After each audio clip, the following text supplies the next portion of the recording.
Welcome to Flat Earth Debate, Uncut and After Show. I'm your host Nathan Oakley, and if you are new to this channel, or you've not done so already, then be sure to subscribe, hit the bell notification icon and join button if you'd like to become a Nathan Oakley 1980 channel member and keep up to date with the Flat Earth Debate. If you'd like to support the channel, there is a super chat that runs alongside each of these shows while they premiere. There's also a PayPal, Patreon and crypto link in the info box below the video. Speaking of Patreon, I'm going to do a quick shout out to all of you who do support me on Patreon, so a massive shout out, thanks and appreciation to Guns of Navarone RMP, Troy Shuka, Bosnail, Justin Duso, Joseph Pizarro, Samson, Maris, Hairy Blade, Mobile Max 777, Neo the One, Lost Cat FE, Rob W, Open Minded, Reese Pound, Dal West Watson, Mike, Muted, Dick Earth Skeptic, NA Literalist, Maria Neelands, Unbelievable Productions, Blue Ridge Ranger, Rob H, Nathan Thompson, The Real Gabster, Windrider, Liam Nedrick, Erwin Jennisons, Abraham Mohammed, Dave Rakia Gafford, Naibai, Adrian Quintana, Skeptic 936, Life is Short, Fireball X, Texas Mike, Edwin Johnson, Kirsten Smith, Alexander Main, David Wayne Foster, and Dank. So another massive thank you to all of you for supporting me on Patreon. Now I'm going to raise the mic on whoever is in Discord and Google so you can enjoy their conversation while I set up for today's live show. Hey Flatsoid. Hello, how's it going? Very well. One other person in Discord. Hey Don.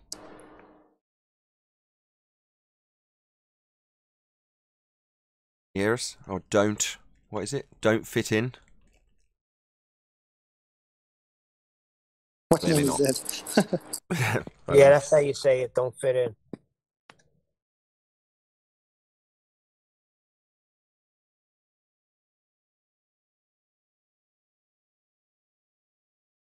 So you're spending a lot of time in 24/7 then, Neil?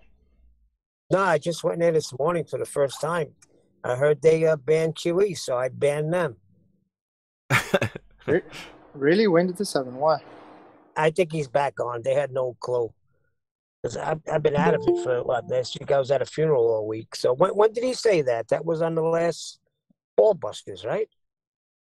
When you said he I think banned? so. Or it was slightly before. Maybe it was last Friday. Maybe it was a week ago. Yeah, so I guess he's back. I'm sure he is. He said he's been banned from 24/7 by overzealous mods on several occasions. Hi, Elijah.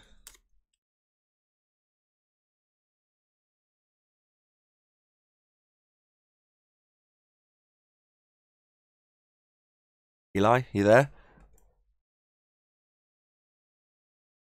Obviously got mic issues.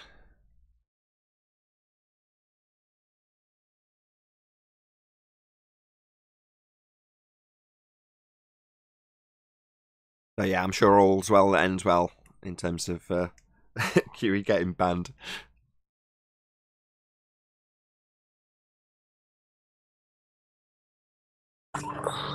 He's such a nice guy. I don't know why they banned him. It's not about being nice. It's about having the winning argument. Yeah, but he's so calm in his approach, and I think most people would be the same. If you go back and listen to QE in years gone by, far more calm, as was I. Well, we were both a lot more calm, but after about 3 or 4 or 5 years of dealing with fundies, and then only having the tactic that quietening the opponent down rather than actually defeating their argument is the best approach. It's like, censorship and silencing is their tactic now. And you get sick of it, especially when you've got absolutely nothing you can do about it. You've just got 5 people talking through you and you're trying to make your actual conclusion to your point, which would win you your argument, but they simply won't tolerate it. That's frustrating, right? But that's all they've got. Now, for some they might say, well, it really shows to the audience. Well, I don't think it does. I think having your point actually get to be made makes your point to the audience, rather than having to spend 20 minutes trying to make it with other people interrupting you, talking through you, trying to get you to answer new questions, etc., etc., etc. Now, QE, he doesn't tolerate that. And I learned that from him and thought, yeah, well, why wouldn't you want to get to the end of your point and just make it without constant segues onto different subjects, which is all they ever do. Well, that's why I was attracted to this show, because I liked the points you were making and I was hearing them. But I Exactly. listened to some of QE's old stuff, like that Rumpus debate. He was a totally different person. Well, add 4 years of constant fundy muting, and then you get to where you are now, right? With him yelling at them to shut up, like I do. Correct, which I'm not against. Well, anyone who's been here for any prolonged period of time totally understands why. I can't remember who it was. Black guy. Deep voice. What was his name? Ah, damn it. It'll come to me. There's a dude that's been on the show a few times, and he was quite critical of me in comments. Well, if you've got the winning argument, you don't need to demean them and belittle them. And then he came on the show, ended up in a back and forth with a fundy, and by the end he was yelling at him and screaming at him and swearing at him. And afterwards, he went on the comments and went, yeah, now I get it. I'm really sorry I was critical of you being like that, because you actually, by comparison, show restraint. And you're like, yeah, it's really difficult sometimes. Sometimes, like yesterday, when you're just in a foul mood, I can't exercise constraint. So yesterday, I was just fuming with everybody. So today I'm in a much better mood, fortunately.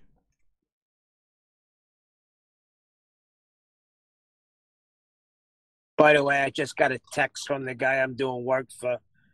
Says he got a call from his boss saying he's not happy with my non-compliance safety regulations. You're gonna have to make that. Yeah, that's something you're gonna have to deal with, Neil. I mean, I don't envy you in the slightest, but there's certain rules and regulations that are, going to be out on your ear if you don't comply. And I'm going to come in Monday morning with a full-blown gas mask. I'm going to come in with freaking scuba diving equipment on, and then I'm going to work. You're just going to get sacked. It's just... can't advise you here, Neil. These choices are hard choices you've got to make. Hey, 10th. Good morning. Morning, 10th. Good morning, Neil.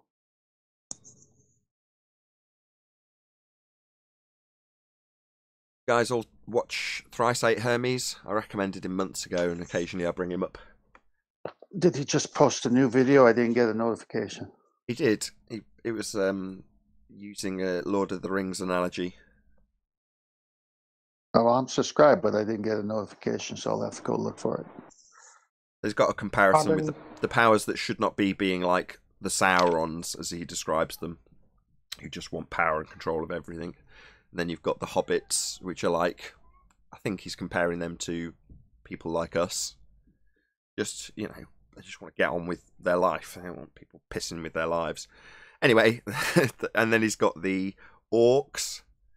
And although in Lord of the Rings he made a disclaimer early on, he said, I know the orcs were originally hobbits, but that's not really relevant to my part of the discussion. Anyway, he's got them as the normies in like masks yelling at people on train station platforms, by example, in his video. I experienced that last night with a 4-year-old birthday party when it was time to open the presents. Power and control. Ripped it to shreds. Oh my gosh. Between the oldest being 8 years old, the youngest being just over 1 year old. When the toys opened up, everybody wanted it, so the hands were on it. This is mine. Oh, let me have it. Yeah, my youngest. Yeah, but this mask thing, you see the nonsense behind it. Like, you're on a construction site, people are taking it off, putting it on. Then you got a group sitting down eating lunch. None of them have their mask on. So you see the whole deception of it, and it's pissing me off. So that's why I'm kind of recommending Thrice 8 Hermes in a number of his videos, up until recently, in fact, where he now feels like people are interfering with his life and he doesn't like it. But prior to that, he's like not of the opinion that you can change what I described by analogy as the orcs. Yeah, in his Lord of the Rings analogy, you can't change them, and he kind of describes himself as an onlooker, like you can't pity them, you can't help them, so why not sit back and laugh at them? you know, because what are you going to do? You're going to lose your rag when you're dealing with people who are just compliant. And you're talking about in industry, which is obviously very directly connected to all of this. You've got compliance managers, people who are specifically put in place to make sure you do what you're supposed to do and comply, right? Well, that's who you're going up against, Neil, and I don't envy you. I can't give you any advice because the decisions that you make in this regard may affect whether or not you've got employment. I got one word. I got one word for Neil. Freedom. There was this one guy. Good word. Good word. So when we're describing gravity, what's our criticism? It's just a concept, right? What's freedom? Concept. Just a concept. Or, to put it more accurately, an illusion. Yeah, because you're really not free. You're right. Our local sheriff came on and publicly told he will not arrest anyone who doesn't wear a mask. But in the same speech, he says, practice your social distancing, do whatever. You know, basically saying, you know, it's not going to kill you to play the game, but don't worry, we'll never arrest you. And he's loved by everyone in California, in the county he's sheriff. Yeah, that's a county, though. Over here in New York, you got meatballs that come in a job. And this one guy had to put the mask on because he was like one of the head guys on the job. So I'm like, all right, I got to go. It's at my toolbox. So I finished doing what I was doing. I walked away. I went downstairs to the basement. Freaking guy followed me. Went back upstairs. Went back to do what I was doing. And he's standing there. Then I started walking in another direction. Followed me again. I'm like, dude, are you going to follow me all over the job site? Because you're not getting your work done if you're following me. Maybe that's his job.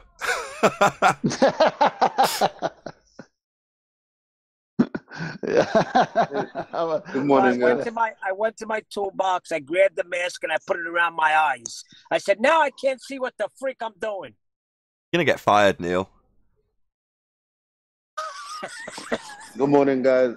Morning, Neil, Eli. have you heard about that guy that got picked up by this private, I think it was a private security company or some shit? Oh, no, a sheriff's deputy. And they claim that he got run over, but there was no emergency vehicles on the scene or anything like that. They just picked him up and whisked him away. You heard about that? Something about Staten No, Island? I didn't hear. Yeah, I'll send you that. It's interesting shit that's going on. Oh, excuse my language. Well, it's the early show, right? Well, interesting stuff that's going on, to say the least. All because the guy owned a bar and he wanted to sell burgers out of it, right? And How dare he? What what's outrage. the difference? Yeah, it's like, what's the difference between here and getting a burger down at the mall that everyone else is still shopping for Christmas at? I don't know. There's territories and there's things you could do within territories. And he violated both those, probably.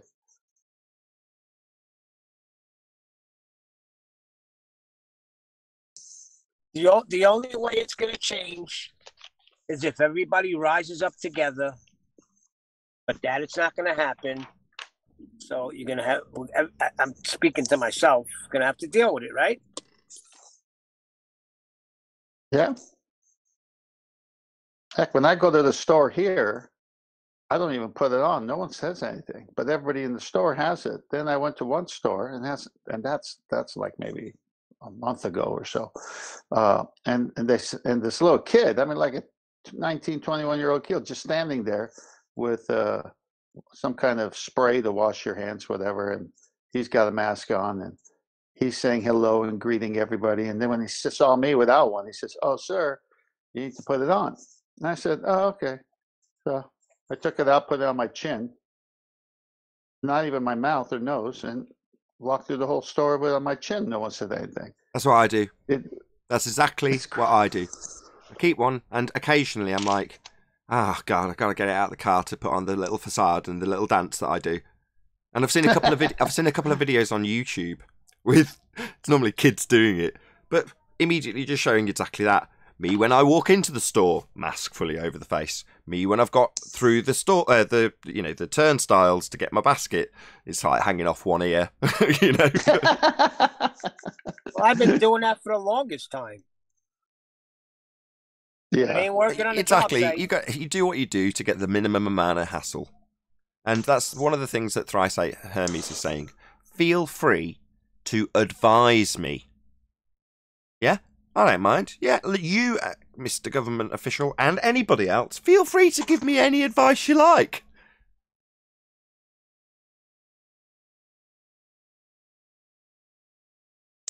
Yep. Well, the talk is that they're gonna implement stricter lockdown rules again by us, because all of a sudden it's now the apparently second wave hitting us now. Yeah, we're seeing. We were one of the first. We went into lockdown early. We've got our second wave out of the way. Life continues as normal afterwards. During our second lockdown, I said this when it finished. I didn't even know it finished. My wife had to tell me. As far as I was concerned, I was out and about. Many of the shops were open. The classes weren't on, which is the thing. I'm not really a big consumer, so I don't go shopping. So that I didn't notice. I didn't notice before. I didn't notice during. What I did notice was the classes stopped for my kids. That makes me very sad. And I'm in a good mood today. I took them out to an art class, and they were both incredibly badly behaved. But joy of joy, they're out with the opportunity to be bad, in a way. That's good. I'm just delighted that they've finally got some classes to go back to, which was obviously all halted. And much to the frustration of the class leaders, because obviously they carried on their classes online and invited you to continue paying. And in most instances, I'm poor. I'm like, no, I can't. That's not good value. I can't afford to keep paying you what I'm paying you to get the value of going to you for a class to learn Spanish or whatever. It's just not good value to do it online, because are my kids going to sit in front of their iPad to watch a Skype conversation? Probably not. So it's just like most of them just lost my money, and I feel terrible about that. But ultimately, I want the service, not the suggestion of the service, to actually benefit my kids. And you think that's tragic, because every single one of those people has lost money as a consequence. And you think that's crap. That's really crap. Yeah, well, look at me. My daughter's starting school next year now, and we've already paid the next month in advance. But we literally paid it for 2 days that she's going to be at school. The next few months, she's only going to be there literally 2 weeks. You can say 2 weeks out of a month, and we start to pay the full costs every time. So you're literally paying a full cost for what? A week's worth of school. Like I say, I don't pay for services I don't get. So in every instance, I just cancelled it all. In terms of the swimming lessons, that was the thing that pissed me off the most, because they just started taking the money again after about 6 or 7 months of lockdown. I'm like, hang on. You're going to start just taking the money from me again when there's no classes started. You've not started any classes for them to go to. Why are you starting to take the gym membership, which is all it effectively is? And I'm like, what the hell? So I just cut them off at the bank. But, as soon as it started again, which was last week, I was like, once I get time, I'll go down and book it. And in the meantime, I didn't get time, so my wife did it. But they're both booked in for swimming lessons now. More than happy to, put whatever else aside, sacrifice whatever else I was spending money on, so that they can have those classes. But I actually want to put them in water, not see kids on an iPad swimming for the sake of argument. That's just ludicrous. Nathan, I got an image for you, Master B, if you can put it up. Okay, let's have a look. Who made that image? Oh, there's something off online. So I'm glad you're changing the subject. Good. Yeah, I've got it up.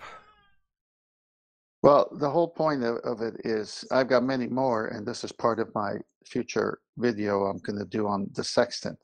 But this one stood out a little bit for me, because it says, why does the horizon look flat? And it says the horizon is a circle going 360 around the observer. And then they've got it in that green line. And then where line of sight is tangent to the surface. So this Muppet vision is so out of scale here, obviously, because if the tangent is always straight and you can never see the curve, notice how they got that green line well below the curve of the stupid so-called sphere. And so, sorry, what? Yeah, the so-called sphere there. But sorry, what curve though? I thought they said it looks flat. Well, that's what they say at 35,000 feet, but that's not even my point. My point is, every time they show pictures like this, they do it in this Muppet vision, and there's got to be some psychological reason that when you look at something like this, it's still pushing the globe because of the way the picture is done, and then they say something that can't even happen. Yeah, it's which really is simple. the way they've got that circled. Yeah, it's really simple. They put a globe in it and assume you're looking at a globe. It's the most simple magic trick ever. Yeah. Oh, so like yesterday with the guy with the gas pressure showing container, because he sees force and area, he ignores the container. Yeah, it's just that way. In this example, though, for 10th, all you need to do is tell the person, like a magician or a hypnotist, look into my eyes. You're looking in. Imagine you're on a sphere. And then say whatever you like. Give any example you like. Now, this has got a curved replicant of a spherical surface. Just by drawing this little curve, you're focusing on the fact that they've got the observer here, and you're seeing the side of your own head. You know, whereas in reality, that's not what you see. That's not what images do. You know, you have a horizon line, and you don't see the side of your own head. And you know, I could take that one step further and say, let's focus on this tangent bit. Why are we assuming that this line is a horizon tangent point, physical sphere edge blocking boats and buildings, and your view in this instance at the horizon? So you're saying a tangent point gives you your horizon. So the assumption that we're drawing a straight line to the curved point at the extremities of a spherical surface that we can see. Why are we assuming that we're seeing a spherical surface exactly? Oh, because they're just assuming it in the magic trick. Back to step 1. Look into my eyes. Imagine you're on a sphere. And the magic trick's done. That's it. That's all you need to do. It's really easy. I'm going to send you another one. But why is nobody catching on? This is what's frustrating me. I mean, come on. Even the gas pressure container. Hold on. Keep coming on.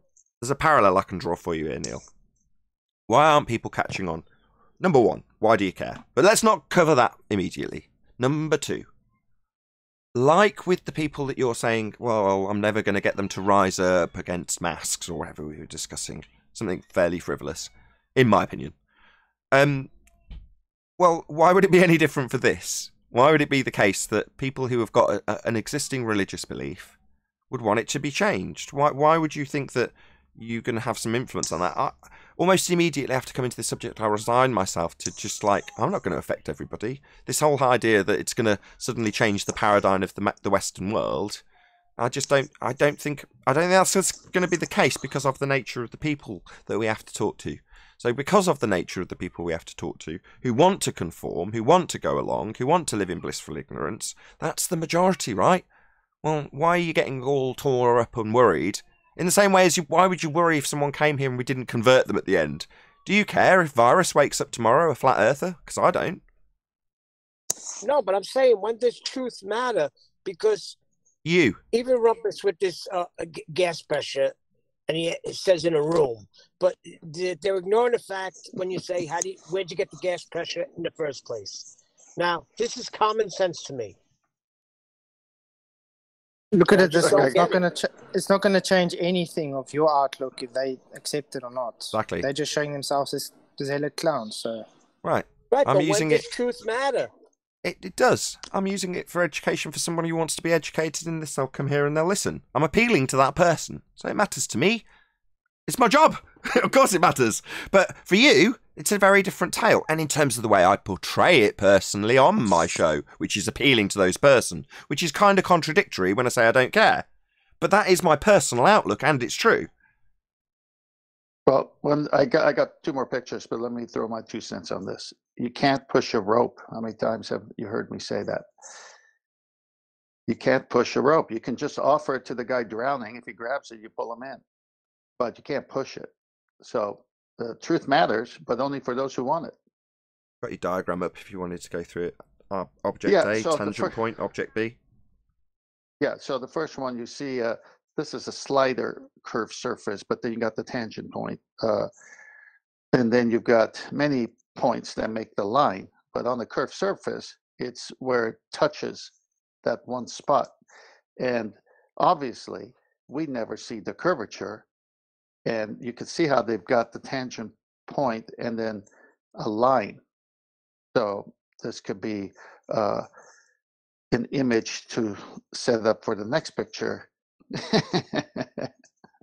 with the orange slice. I thought this was clever. Why doesn't the horizon curve? Well, if I'm on top and that's a tangent line at the top of the orange there, I'm never going to see the curve. But if you're going to give me Muppet vision and tell me I'm on a curved surface and beyond whatever I see, it starts curving, how are you ever going to prove that? It's a joke. Just to explain this, you don't. So let's go back to your last picture. Right, ladies and gentlemen, I'm now a globe head, and I'm going to convince you you're on a ball. This is how I'm going to do it. First, imagine you're on a ball.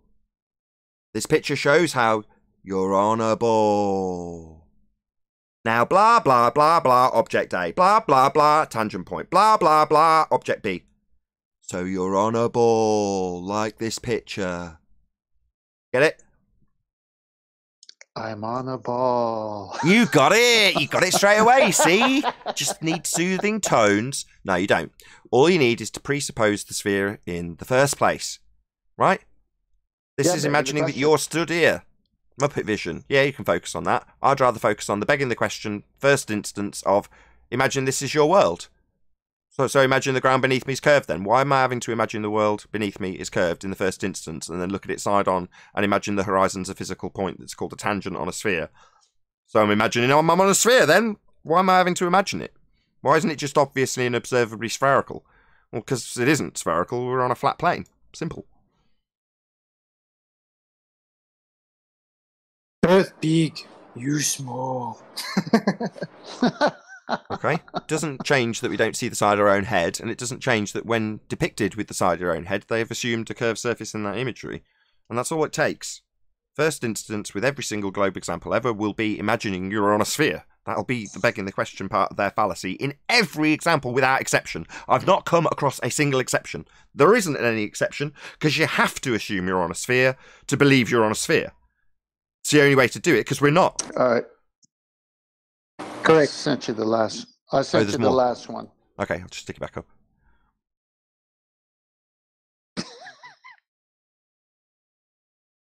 Got it. Look at the size of that guy on that ball. Right. So you never see this. You don't see yourself. You don't see the side of your own head. And all it's done is, same thing. This is your world beneath your feet. It's sphere-shaped.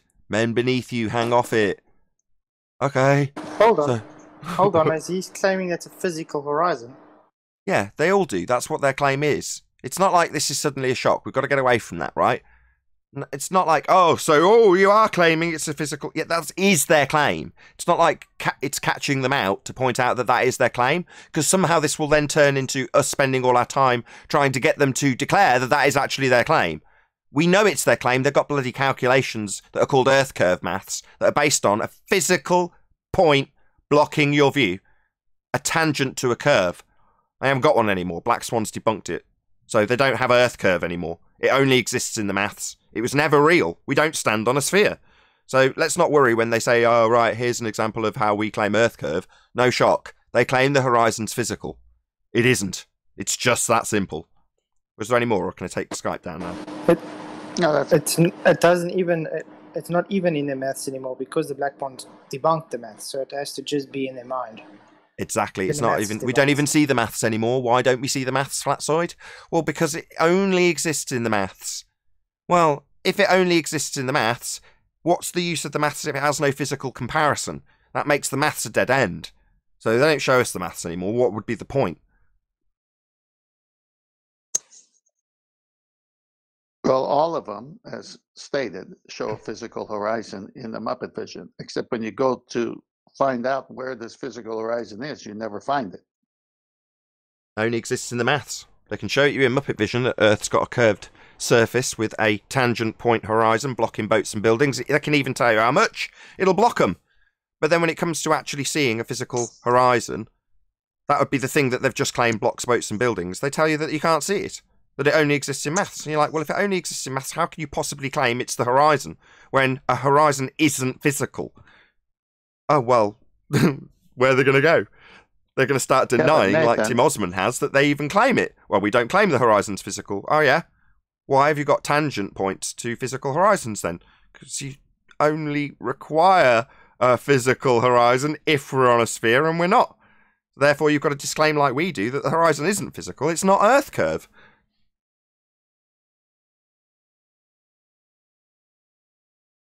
I was going to say that Tim Osman quote, but you beat me to it.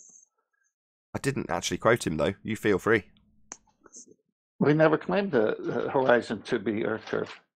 Also, nobody claims. Nobody claims it. Devastating. That was the greatest thing ever. Well, wait a minute. While at the same time having 4 pictures of that thing blocking things. And the title above it was, "This is Earth Curve." That's why I was confused that day. Like, he's coming Yeah, up right. with it. Who are we picking up? There again, Sleeping Warrior. Dare I ask, who are we picking on? Tim Osman.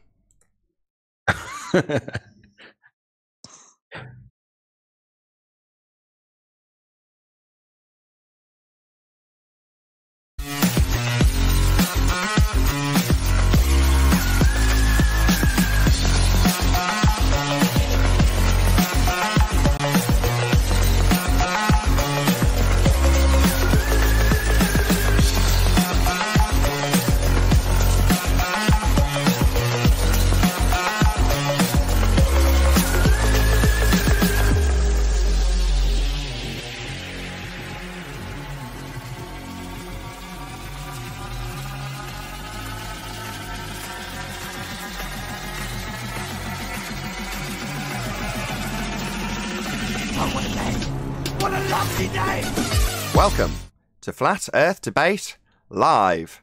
I'm your host, Nathan Oakley, and if you are new to this channel, or you've not done so already, then be sure to subscribe, hit the bell notification icon and join button if you'd like to become a Nathan Oakley 1980 channel member and keep up to date with the Flat Earth Debate. If you would like to support the channel, there is a super chat that runs alongside each of these shows while they are live. There's also a PayPal, Patreon and crypto link in the info box below the video. Most importantly, if you'd like to join the discussion, simply mute the page you are currently watching, then click the link in the info box below this video to join the panel and express your views on the nature of Earth. If you do join, please don't swear. If you do, you'll be ejected, and if you are, please don't try to rejoin the stream using sock accounts. You'll be warmly welcome back on the next stream. Please also share the show on social media. Sharing the show obviously increases the live audience, but this in turn increases the chances of a more diverse panel, so please share the show on Facebook and Twitter. One last time, if you're new to the channel or you've not done so already, then be sure to subscribe, hit the bell notification icon and join button to keep up to date with the Flat Earth Debate. Now, we are joined by, undoubtedly, Arwin, who's tried to get in during my intro. Let's just see if I'm right. Yes, of course I am. Let's admit him all. We are joined by Sleeping Warrior, Neil, Flatsoid, Elijah, Chocolate Saying, Brian's Logic, Arwin, 10th Man, and a whole bunch of people in Discord. So welcome, one and all. Full house. It is. Hello from New York. Good morning. Good afternoon, everyone. Good afternoon. Thank you for all trying to join during the intro. Really appreciate it. Any evidence of a physical geometric sphere-edge horizon, formerly known as the curve of the Earth? No, because it's not physical. They claim it's physical. They claim it's a physical tangent point, don't they? And it blocks things. Hey, check it out. 10th Man put a picture in the pre-show of them claiming exactly that. They show a man on side profile with a tangent point, physical horizon, claimed to be Earth curve. Physically getting in the way of stuff. And yeah, the horizon isn't physical. It's a non-physical location, right? Bad news for a glober. That's so 2019, Nathan. It is. It is. Yeah, they can't claim that since 2020, thanks to the Black Swan. Any evidence of the R value, Earth radius? No, at best we've disproven it. Thanks, Mr. Sensible.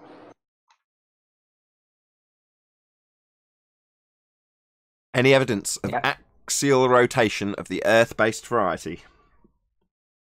No. Mr. Nope. Sensible's mage debunked that too. It did? I Yeah, don't it know. showed no rotation. Oh, okay.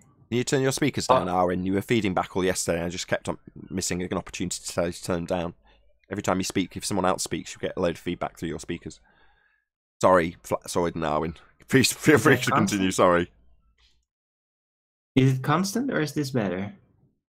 Just turn down your speakers. Thank you, Arwen. Yeah, sound propagates. Axial rotation of the Earth-based variety? None. I think we would have observed it by now if there was. We do have direct evidence conflating or contradicting the assertion that we have axial rotation.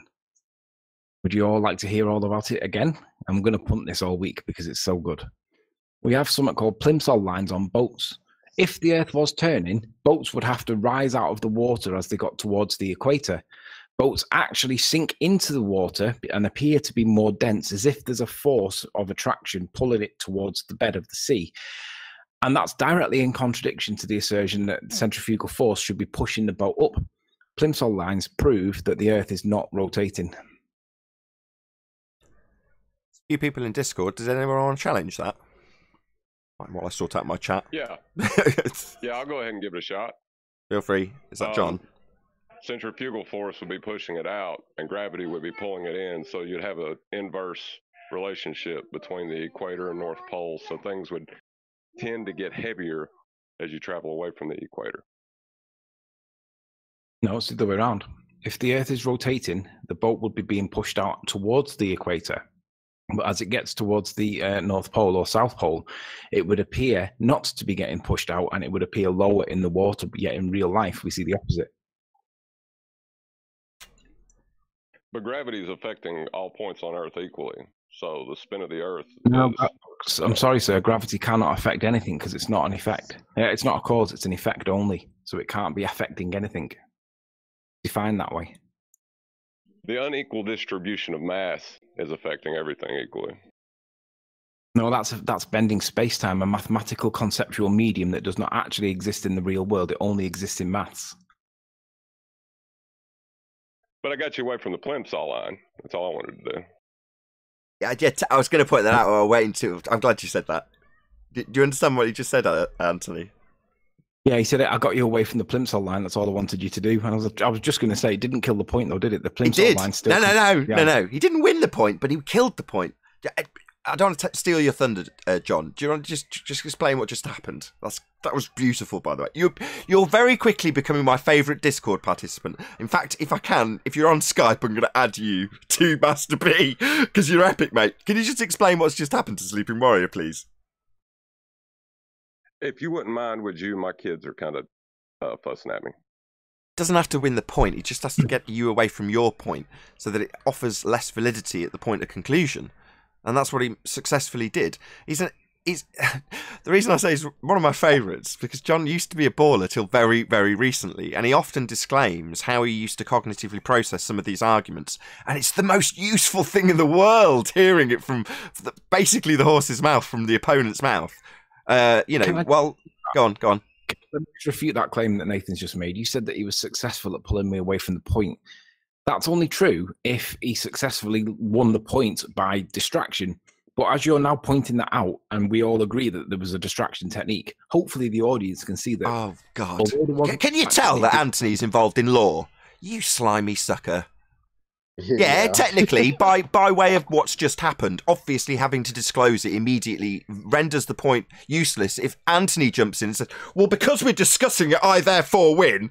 Yeah, well, of course. Bastard, how can I disagree with that? It's true, it was an action technique, and it did distract away from the point, but only if you don't notice that was a distraction was he successful. But now that everybody sees it because you've pointed it out, we realise that I won. He pointed it out. He pointed it out, though, didn't he? That's why I'm saying I like him so much, because he pointed it out.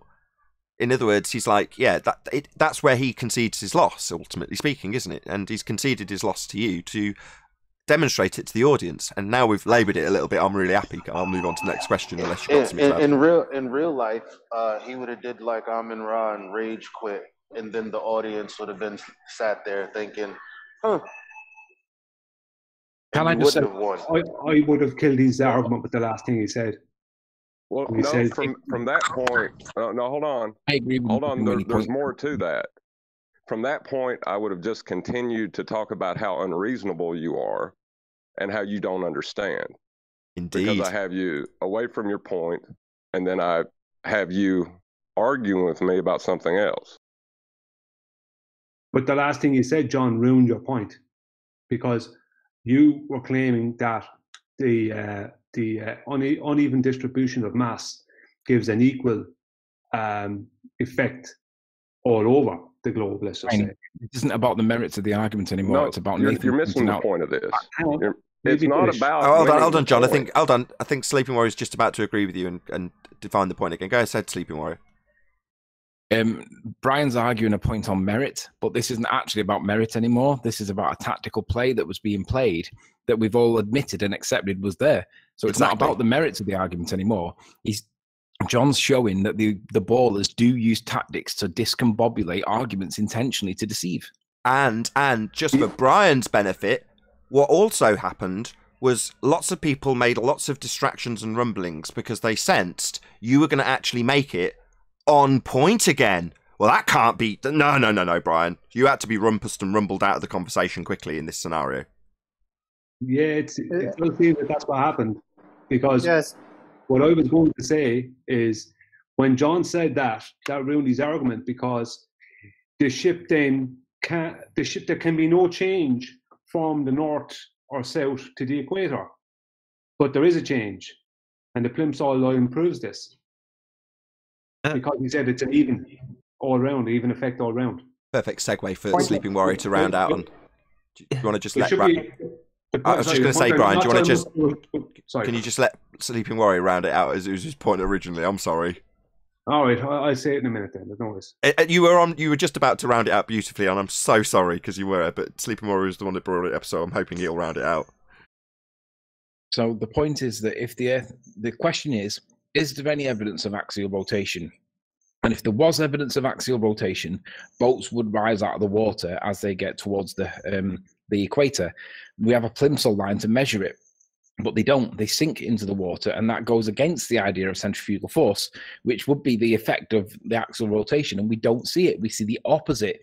So either there's an attractive force between masses that only works on the equator, or there is no axial rotation and something else is going on. Perfect. Any scientific evidence of gravity? I just wanted to ask. I actually wanted to ask Sleeping Warrior, would this also mean that they would not be in lockstep with Earth? Would this also mean that what? Because apparently they say everything is in lockstep. So if this happens, you wouldn't have lockstep. I'm not sure what you mean. I'm not sure how that relates.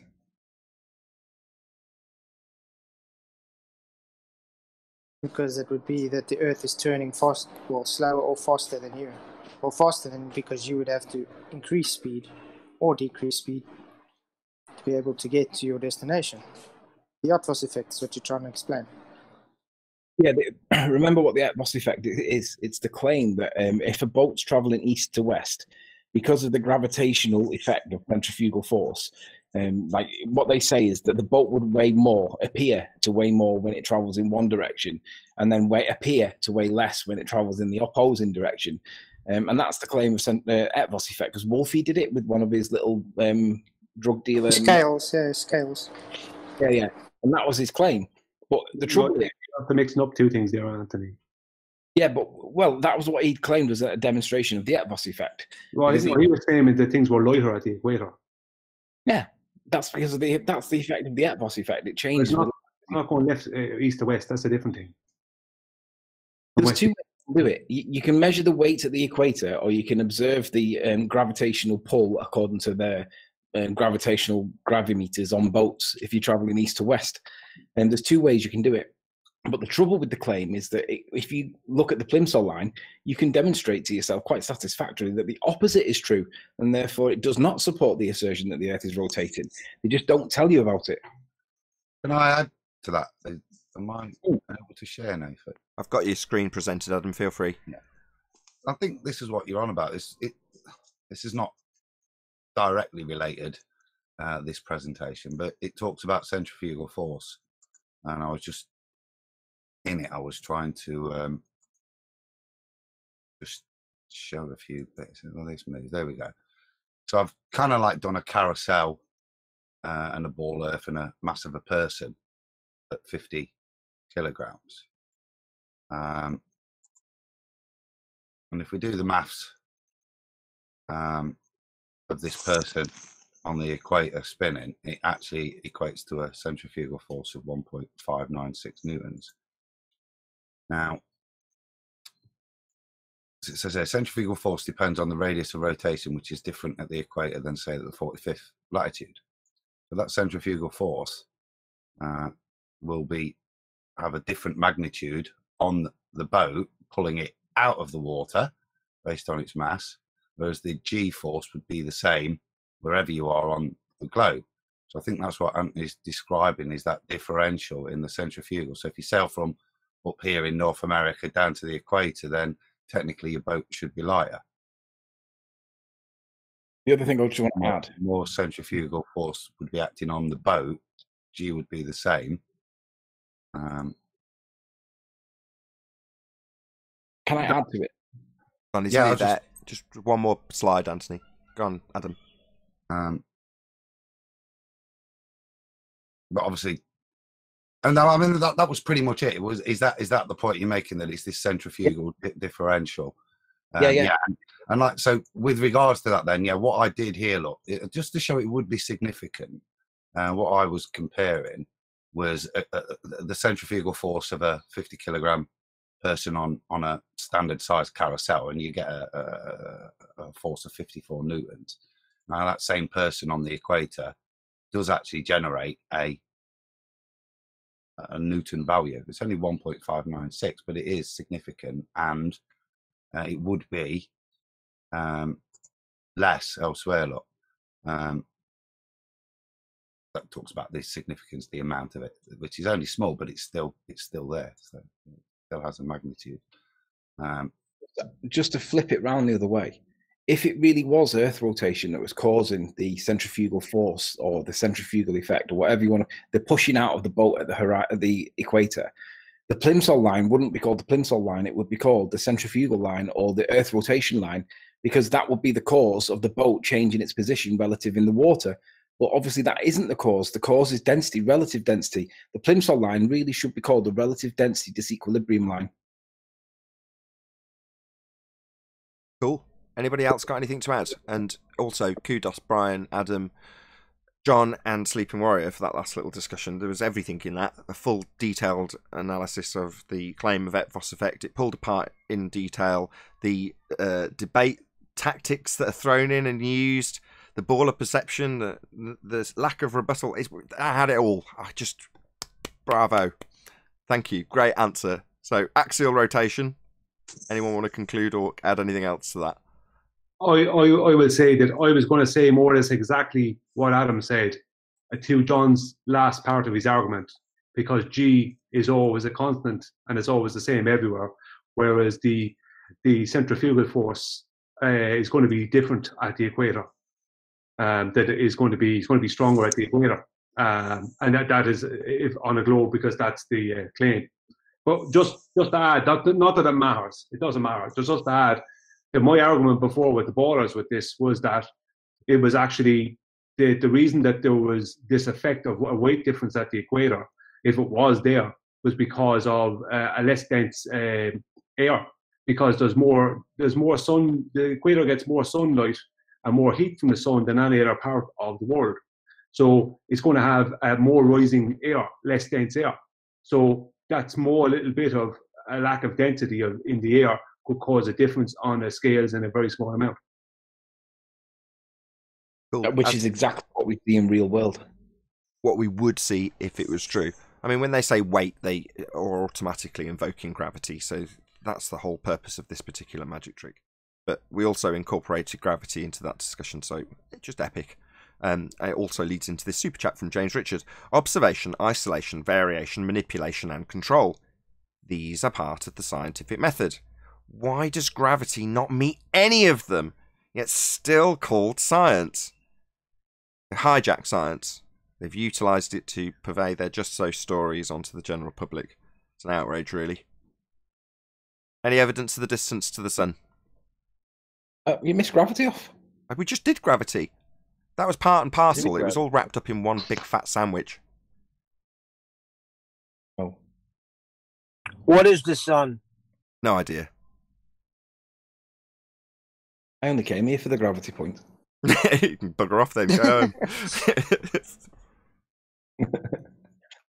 Is it You tangible? can't have Hold an on, actual I'll take the distance hint. to Hold an on. apparition. Let's just ask the question again. Any scientific evidence of gravity?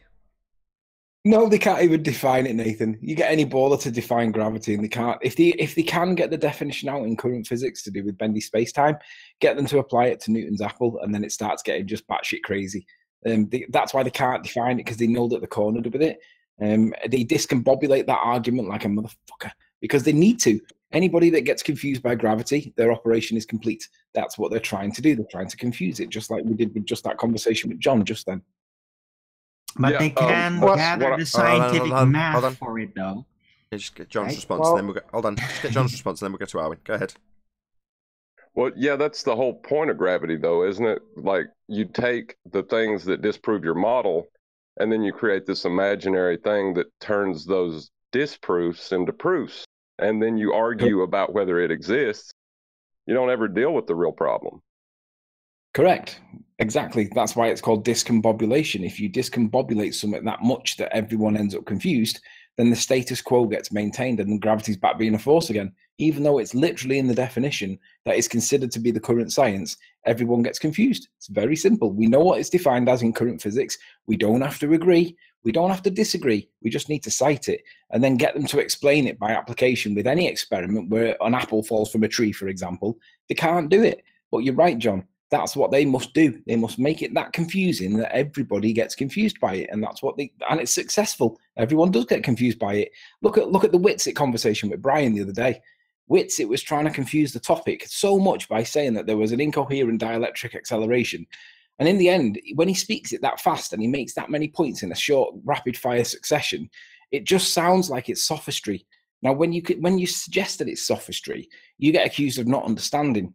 But the reality is, if there is a dielectric, electric magnet, whatever he calls it, a dielectric, incoherent dielectric acceleration that causes matter to accelerate, he's got to be able to demonstrate it. And the problem is, you can only do it with little tiny styrofoam balls. Well, if you do that with anything bigger than that and it does not cause the acceleration, then guess what? It does not accelerate that matter, does it? So it might do it to microscopically small stuff, but it doesn't do it to anything beyond that because it's not a strong enough force. Does that mean that it causes mass to accelerate? No, it can only cause. I'm sorry, I got kind of stuck drawing- on the word. Can I respond, please? Yes, for the go first ahead, time, Arwen. You've been waiting in the wings for a I while. got Go kind ahead. of stuck up on the word incoherent there. Incoherent, you say? That doesn't sound very scientific if it's incoherent. It's incoherent. It means not following an order. That's what it means. Sorry, but he's claim everything is has got electromagnetic force to it, which is false. That alone already debunks his argument. So Wait a second. So science has different meanings for words? It does if you discombobulate in the argument. Yes. No. In science, when you're defining things, it's very, very specific. Good. Yeah, the problem is, I think that's a really important point. And he says everything is electrostatic. Go ahead, Adam. It was just to request Flatsoid to just maybe elaborate on that point. I've seen it running around Master B, because I think it is crucial to their theory is that everything is subject to these things. So could you elaborate, Flatsoid, why you think everything isn't, or demonstrate? well, he says everything is electron. That's not true. I mean, you get ferrometric and you get diametric. Everything. I mean, you get materials that repel magnetics. You get materials that have no magnetic at all. So his actual argument is that everything has got magnetic properties that pull it down, and that's why I see the acceleration, which is totally false. I mean, Okay. Right. You so actually have to it add. is You actually, What about lead? Sorry. you actually on, have, you actually have to add the magnetic structure to it.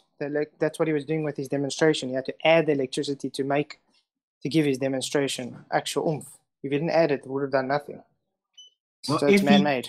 If he would want to prove he was right about the assertion that everything is electrostatics, that's fine. Very manipulated. Show that helium balloon going down, go boom, boom, through some kind of electrostatic process, and I might entertain the idea.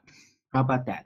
But Be gas careful. doesn't get affected by I just want to back out. Yeah. But just when you say balloon, I'm sure you could probably introduce enough electrostatic force into a given material that you could contain gas into, or contain helium in, that would ordinarily go up, and then you could attract that balloon with the force. So just be careful. We're talking about specifically gas.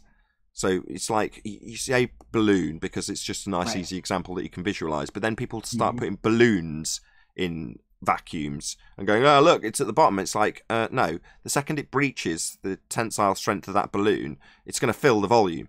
Like it filled the balloon. Right. Anyway. You can, but I also, if I may, sorry. Can't you? Rub it on your head and it can defy gravity by just sticking it to the wall with electrostatics. So balloons, I don't think is... And that's I wanted to address that specifically. Polarity, is it? That's just using electrostatics to stick it to the wall. It's not reversing. Yeah. But that's not what I meant, though. That's specifically not what I meant. I meant actually it falling down in regular air because of an electrostatic reversal that is just encompassing the entire room. I don't mean literally electrostatically, locally sticking it to a wall. That's not what I meant. I mean actually causing the entire room to reverse this electrostatic process that's supposedly influencing everything, causing the balloon of helium to travel a distance downward in the air. That's my point, Arwen, that even if he did it onto a balloon, because I can easily affect the dynamics of a balloon by just rubbing it on my head, just because I did it in a room with the balloon wouldn't necessarily imply any reversal of polarity. It would just imply effect via electrostatics. That's why Brian was asking him to demonstrate it real world, because in the real world we don't see objects changing polarity and flipping towards the sky and then coming back down again due to an abundance of negatively charged ions or particles caused by a Van de Graaff generator equivalent. We don't see that. So when Brian was asking him to demonstrate it, and he can't demonstrate it unless he uses a Van de Graaff generator, he's quite right to point out that that's a false equivalence, but Whitsitt wouldn't accept that. But that's true, it is a false equivalence.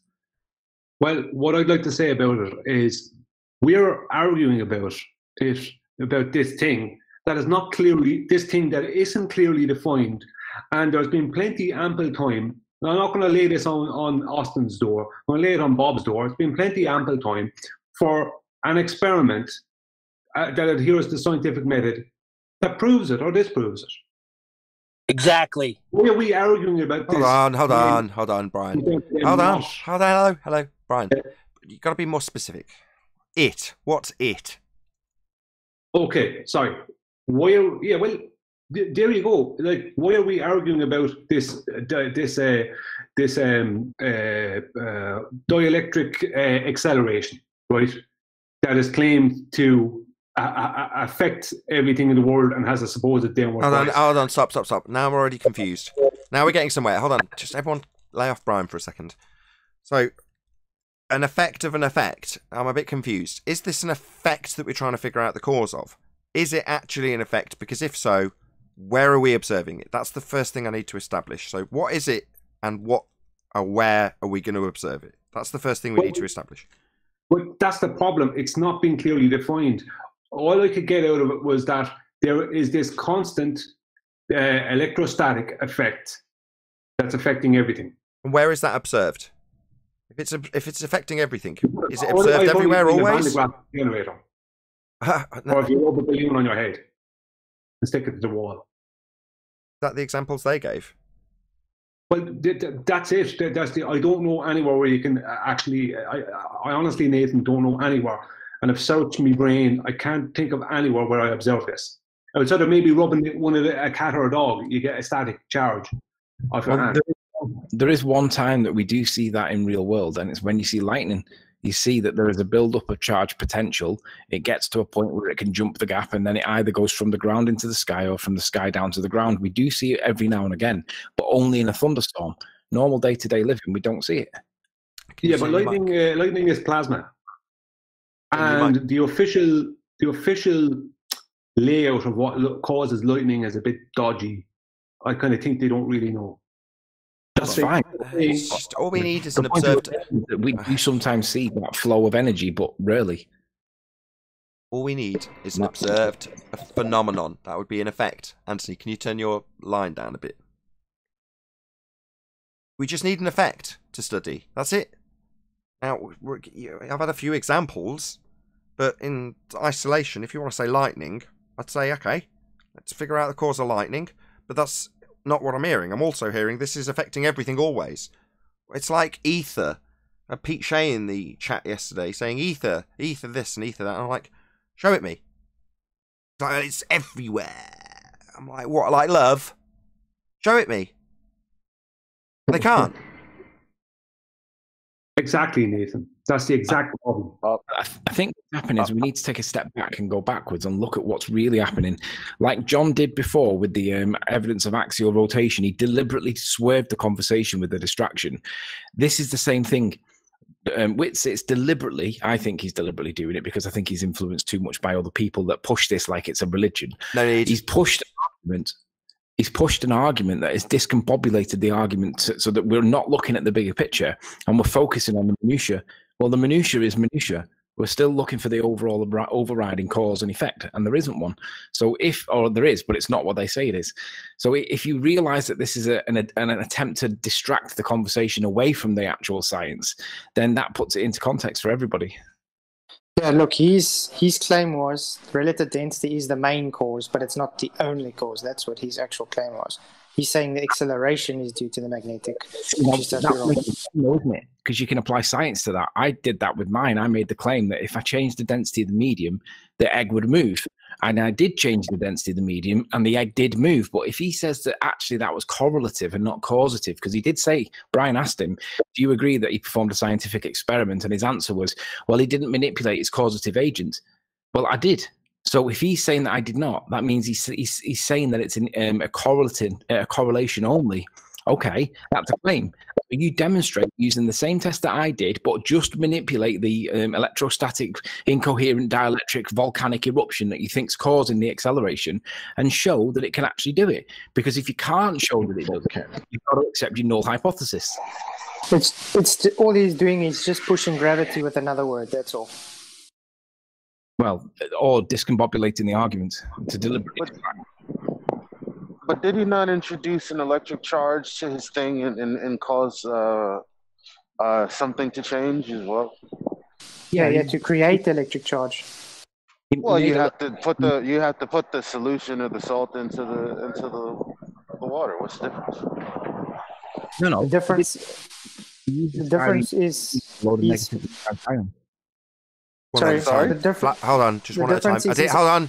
I didn't hear either of you, Flatsoid or Sleeping Warrior, one at a time. Can I say something? I'm saying the difference is with Riley's experiment, he was actually manipulating the density. With his demonstration, he wasn't manipulating any electric store. He actually created electric force, you understand? He didn't change anything, he created it. That was Brian's point, and he whistled past it. He said that Brian whistled past the graveyard on his point, but Brian's point was precise. He was adding a load of negatively charged ions to manipulate or to add to the environment that it was in. Now, that he wants that to believe, to make you think that that causes an acceleration, which it does. But Brian then said, well, demonstrate it real world, not in a lab. Where do we see it? Where do we see anything changing its polarity and start suddenly going off into the sky to then turn back around and come back to Earth because of a load of negatively charged ions, a cloud of negatively charged ions? Where does that happen? And it doesn't. So it's a false equivalence. Brian was correct. That's the difference, Elijah. Relative density equilibrium has loads and loads and loads of observable effects, whereas what they're claiming, there's no observable effect. They're basically claiming that at the background behind everything, there's this electrostatic effect that is the reason for everything. That's all I can get out of it.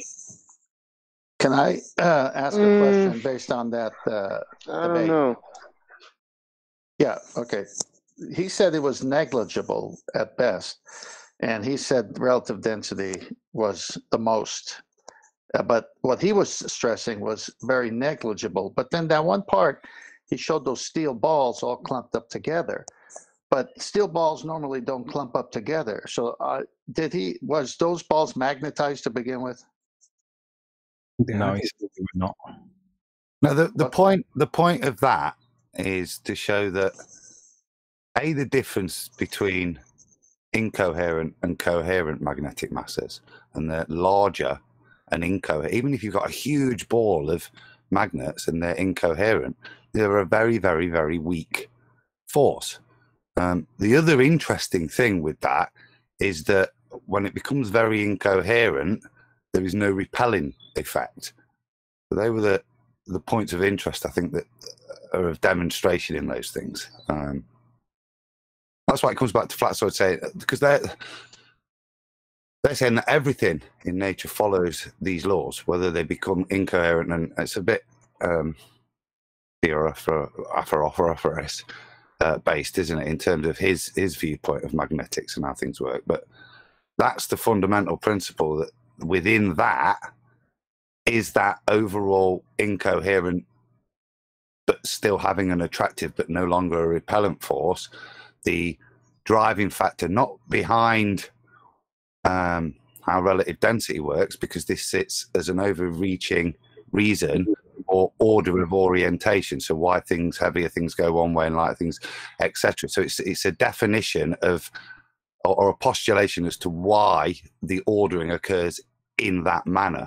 It's supplementary, not an alternative to density. But again, it's leading to causation, which I don't think we can unless you could start to demonstrate some of the things that we've described there, where we could reverse polarities. And unless you can do that, it's hard to attribute it as a cause, isn't it? Well, but you need an effect first. My biggest problem with all of this is the use of the word downward. Yeah. Because things don't just move down. Yeah. Correct. This is. Hold on. Let me just. So, Well said, Chocolate. Exactly. It seems to me that they're trying to assert something as a description of something that applies always, which is a law of nature. By comparison, you've got second law of thermodynamics describing entropy increase. Well, they're trying to describe the fact that there is a naturally observable incoherent magnetic force that permeates everything. Well, that would be, in terms of science, I suppose you could call it a constant. But then there's this sidestep towards asserting a causal relationship with a downward vector.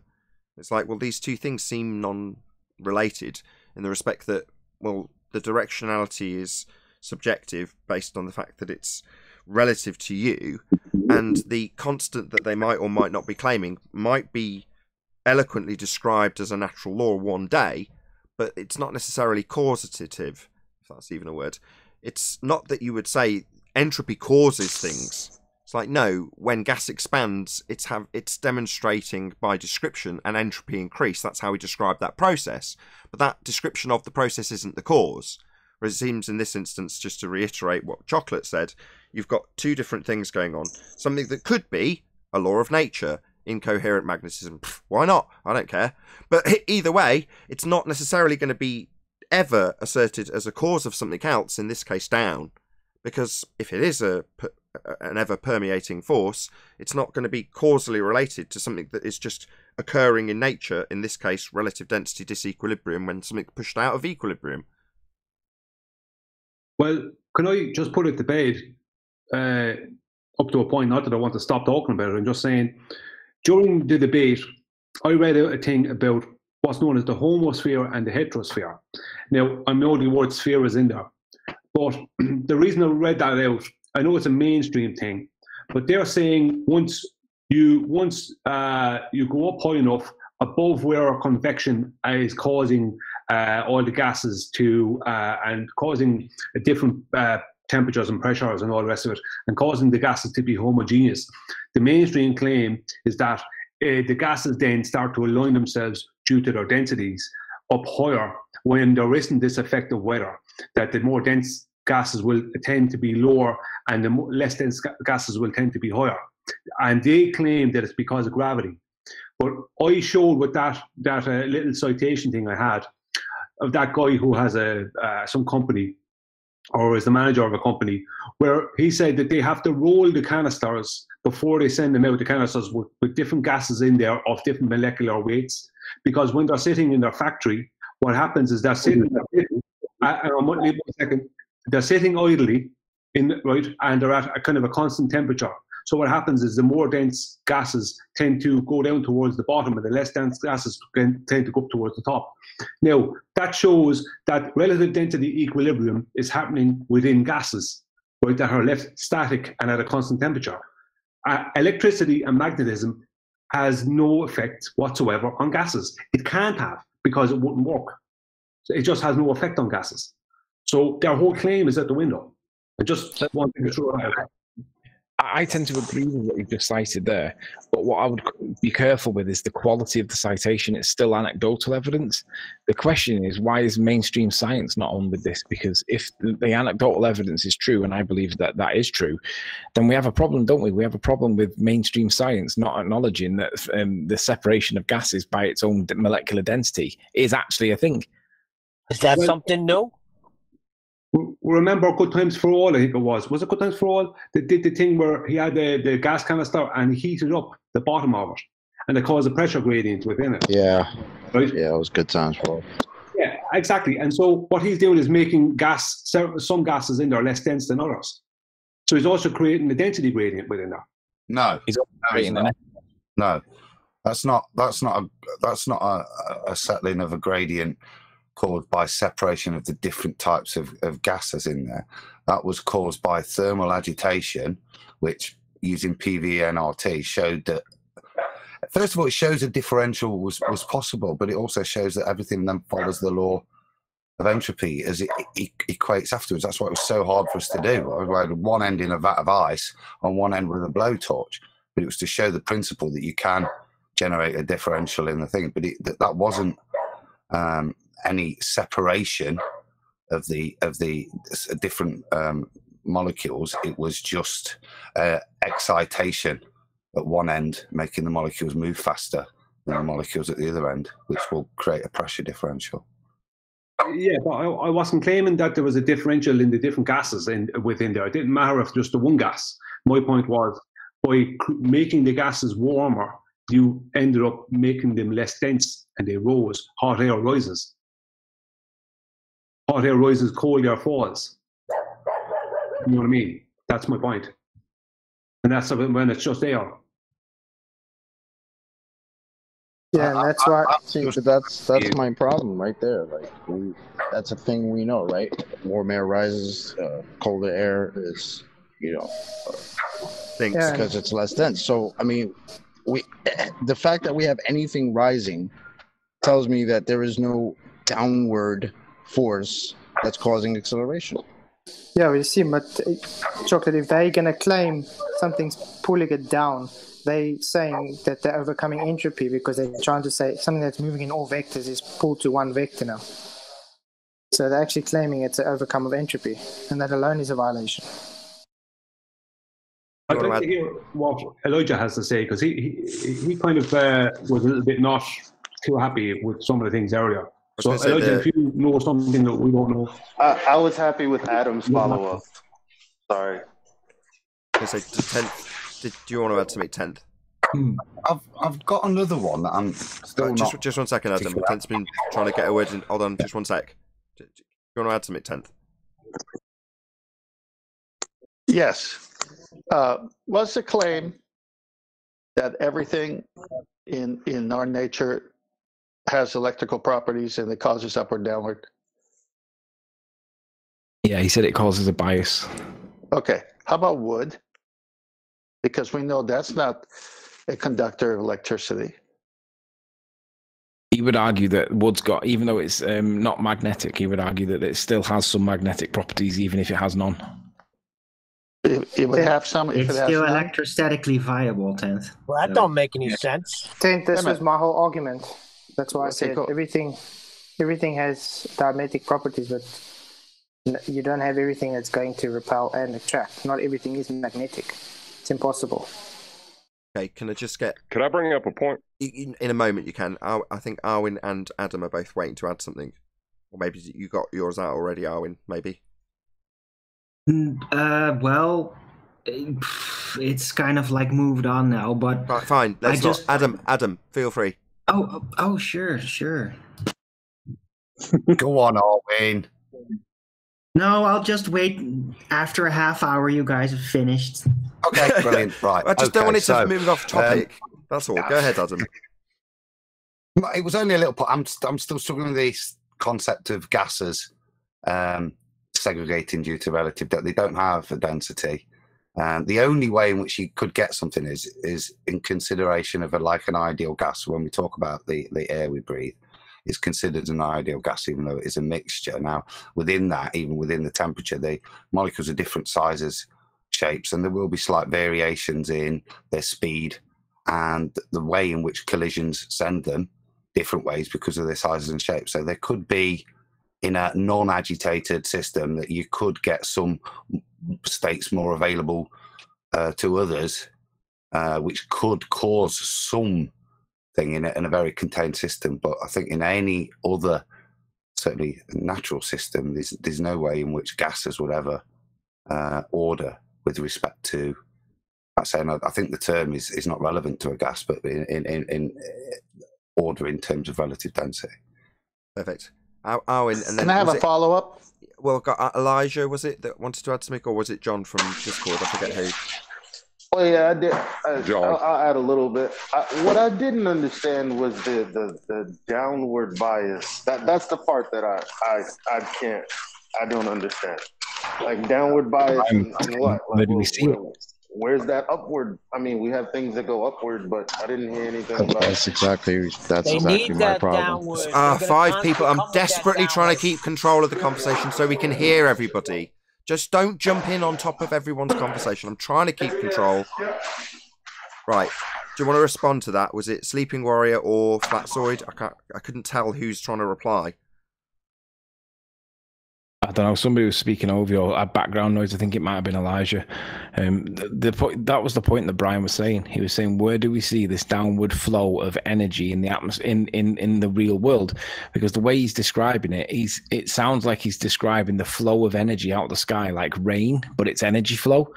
And we don't see that. And if we do see that, then we need to see evidence of it. But he thinks everything that falls towards the ground is that downwards acceleration. So he's saying if everything falls to the ground, most things fall to the ground, then flow of energy. We do see everything fall to the ground, so therefore there must be a flow of energy. It's affirming the consequence. Okay. Adam, just wait 1 second. I agree with that. Just 1 second. If you can all pop yourselves on mute in G+, just 1 sec. John, go ahead. Yeah, I just wanted to point out that this is a complicated topic, and that, like, when I was a Glober, I watched Arwen and Anthony argue about relative density from the other side of the fence, and I could appreciate that they kept it civil. So where this is a complicated topic, there may be something to be flushed out from what Whitsitt and those others believe, but I don't think that they're being intentionally deceitful. Indeed. Arwen and then 10th, who's been waiting a while. I just want to clarify what he said. Like, we kept it simple or we kept it civil? Because I don't think either one are true. Civil. Right. Hold on. We kept it very civil. Right, hold on. We got really pissed off at one another. Hold on, Arwen, sorry. Right, got 10th waiting in the wings. Just 1 second. Hold on, just 1 second. So, yeah, he said neither were true, according to Arwen. I don't know if that reached the airwaves. But Sleeping Warrior, then 10th, who's been waiting for an eternity. To be fair, back then, me and Arwen were actually... We were arguing the same point, but we were using different words because we were talking about something that doesn't exist because there's no science for what we're describing. We later coined the phrase this relative density disequilibrium, but we essentially were arguing the same point. Yeah, it wasn't civil, but it was civil enough to be able to conclude the point. And the conclusion, if I remember correctly, was unless you can demonstrate that it's true, then it's just a story. I think that was the conclusion that we had at the time. Well, my conclusion was that gravity is an aberration. And later, it's just a reification fallacy now in a more scientific method-related terminology. But it is an aberration. It's a highly suggestible concept that's just very appealing, yet it is very elusive when you try to prove anything about it empirically. And that's what made me call it an aberration and basically concede to relative density. Perfect. Just hold on. Sorry, Sleeping Warrior. We're 10th, and then Adam's also been waiting a while. Sorry. Yeah, I want to go back to my. As well. I want to go back to my wood, because what I observe in nature is if I throw a stick for my dog to chase, I picked it up through it. It lands on the dirt until my dog gets it. Now, if I take that same stick and I throw it in a pond, it's going to float until the water fully soaks it. Then it's going to sink. Where's this bias? Right. So this is where I'm not defending, but my understanding isn't. They're not suggesting a downward bias. It's on the molecular level that they're suggesting the ordering. So just as much as something goes one way, because the two are interacting, the other thing goes the other way.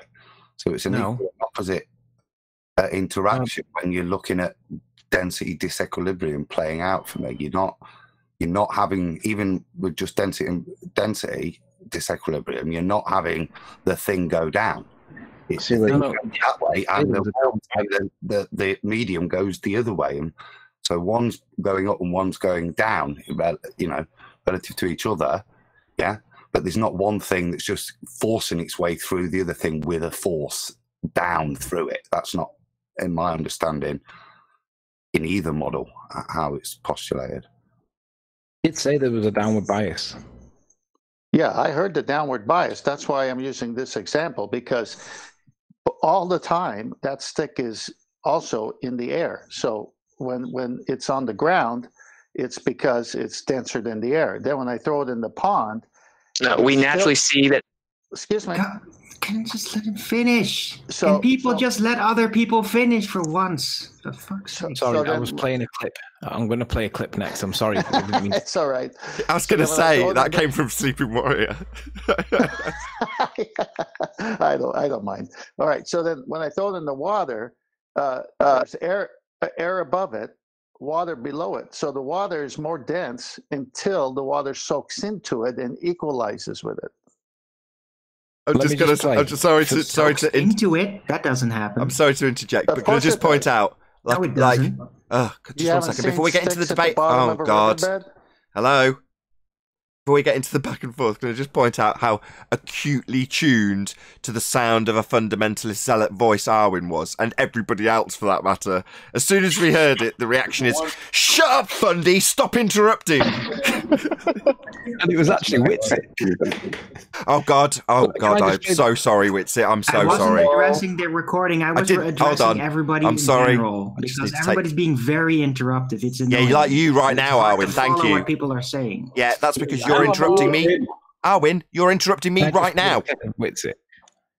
Gents, can I just play the clip of Witsit so we can hear what he actually says? Because if we can establish that he does say that there is a downward bias, then we can argue about whether or not we see that. And that was Brian's counter. So let's see what Witsit says. It's only going to take a couple of seconds, so just bear with me.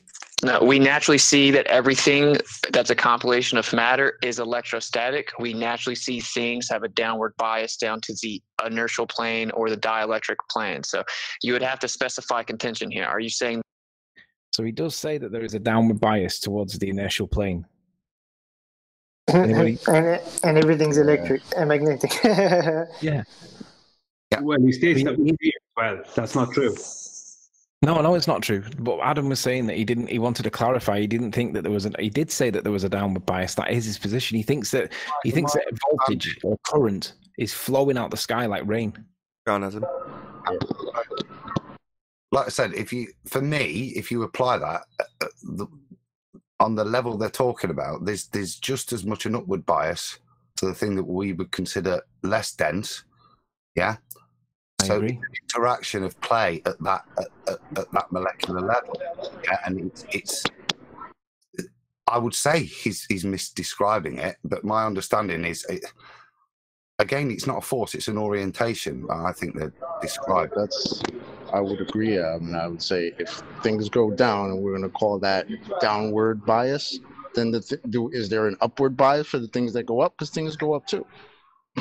Everything's got an equal and opposite reaction, right? That's my whole problem with this. And this is way before Witsit. This was Bob with the downward acceleration.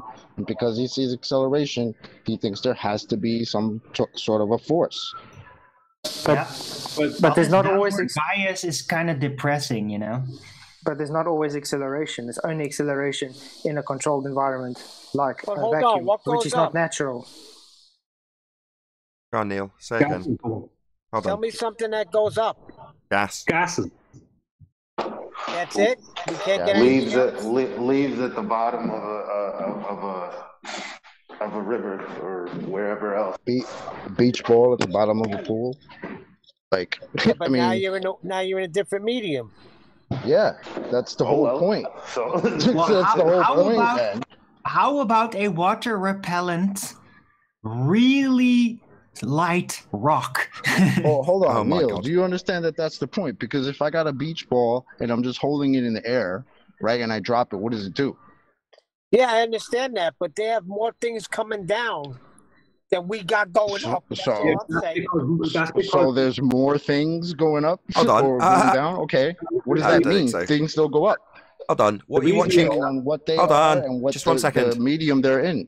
What are you watching going down, Neil? Because generally speaking, I'm looking around me right now, and I don't see anything moving down. I just seen a leaf fall from the tree. It's going down. It's not going up. And All we yet got is millions of- helium. Can't and we we've get already anything said- else to go up? Look, Only things that are less Smoke- dense than air. Smoke goes up. Can I address that? Well, in the world we're in, we live in gas. So everything, all liquids and solids are more dense than gas. So that we see more stuff, we just see more stuff going down. We don't see the stuff going up. You can't see helium going up, but it does. It can. Warm air, we don't see warm air rising, but it does. We don't see cold air. Well, to be go on, Elijah. Then I'm going to shout to be out some fair, super chats. you know, water is just there, right? Like water is just at the beach, but we know there's a lot of vapor coming from that water going up. Exactly. Yeah, but that's less dense than the gases of air. Exactly. You just don't see them. So you just observe the physical, solid nature of things going down more than you do the invisible nature of the gas, equally physical, going up. Just going to do a few shout-outs. So, James Richard, thank you so much. You've been smashing the super chat hard the last few days, my friends. So I really, really appreciate all of your support. But I'll read out your last super chat. It was obviously during the time we were talking about the sun. Nathan, would you agree that if they knew what the sun was, that they would be able to make one? Reverse engineering, in brackets, question mark. I don't know, because I don't know what they'd find out it to be. So I don't know if, you know, once they figure out what it was, if that would be capable of reproduction. I just don't know. That's not a question I can answer, unfortunately. There's also been a few people join as channel members. So shout out to Paraplegic Bear for joining as a channel member, and also MacGyver Institute of Ninja Technology. Welcome to Nathan Oakley as a channel member. Thank you, everybody, for supporting the channel. That's not me rounding out, by the way.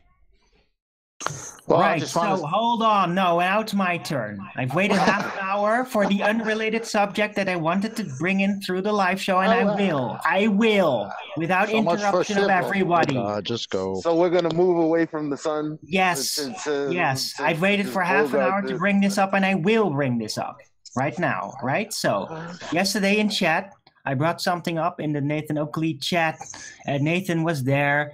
It's a concept. I brought it up on my show today. I want everybody to hear about it, not immediately reply halfway through what I'm talking about. Just listen, right? So I figured out something about the vomit comet and the apparent neutralization of relative density of, for example, water or a rock that in the dive might seem to flow, right? Well, it's falling. And then I realized something. What if you brought a helium balloon inside of the vomit comet at the same time? Would it float just like the rock, just like the water? No, it would not, because it's still less dense than the entire medium that is all accelerating downwards. And it instead would very, very in your face, shoot right to the back with great violence and great urge, as the rock and the water would seem to float in the diving plane. The helium balloon would not do that thing. It would shoot to the back with great violence and maybe burst open when it hit it. And with that, I'm going to say a huge, massive, enormous thank you to all of you tuned in live. If you are watching this on either Nathan Oakley 1980 or Nathan Oakley Premiering streams, then stay tuned, as there will be an after show to follow. As I say, if you are watching this live, this is where we bid you farewell. A massive thank you to all of you who smashed the super chat, joined as a Nathan Oakley 1980 channel member, shared, subscribed, and all that good stuff. Another massive thank you to today's Discord and Google panels for making today's live show possible. Once again, stay tuned if you're watching on either Premiering stream. I've been Nathan Oakley, and I'll see you all in the next video.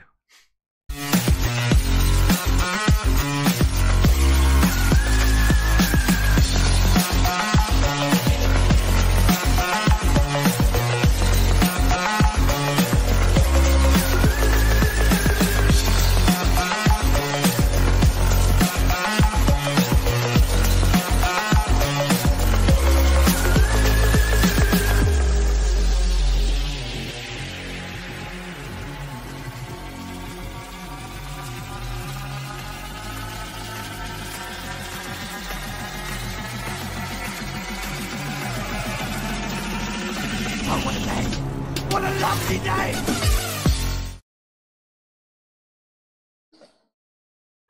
No. No, it will Yes. not. Yes, it is. It's the Absolutely same with- ridiculous. it's the same No, with the because the car. entire medium and the air is all moving, and yet the actual upward direction in reality, not the apparent upward direction in the plane, will still be up as the whole thing is moving down. So it will rush to the back, which is at the upside in I agree. Euclidean space. No, I agree. That's why you have to demonstrate it. Just- You are wrong. Just let me, hold on, hold on, hello. Can I just back Arwin? I think he's right, because in the closed system that is that plane, if you had a helium balloon and you just let it go, regardless of its state, movement or otherwise, it's just going to go the direction that it would in that medium. Now, the fact that it's contained and dropping, I don't think makes any difference to the medium having a lighter gas still want to move in that direction through the medium that it's in. So therefore, if the back of the plane is the top of the medium for that helium, I think it'll just make its way to the back of the plane. Now, could we be both proven wrong? Maybe. Maybe someone will stick a helium balloon in a vomit comet, but it's very interesting. It's And based on the its same if you description, take a car. It's the same if you take a car and you drive forward with helium balloon and moves forward because the dense gas moves to the back. Exactly. That's the same with the plane. Yeah, I think exactly. It was a smarter everyday demonstration. He just ties a helium balloon down in a car, drives, and you're like, is it going to go to the back? Oh no, it starts interfering with my gear stick. It's moving forward. Why? Well, because the more dense air is forced to the back of the car. Now, maybe oh, there you go. But at the same time, it's still what it actually is doing. It's moving upward. It's just that the whole thing is moving forward, causing the pressure in the front to be slightly lower, so it nudges forward. But where it's actually going is upwards, because that is the Euclidean direction it will be going at, because it is less dense than the entire medium. Exactly, and it's relative. So in Arwen's description, it's still relative to the balloon. So for the balloon, you could say, well, it's moving upward. Well, you go, well, no, because I watch it move sideways. Well, yeah, but that's relative to your position, not the balloon's position. Relative to the balloon, it's moving up. But it's all relative. So it's a nice example with the balloon in that circumstance. Doesn't matter if it's a car or the vomit comet.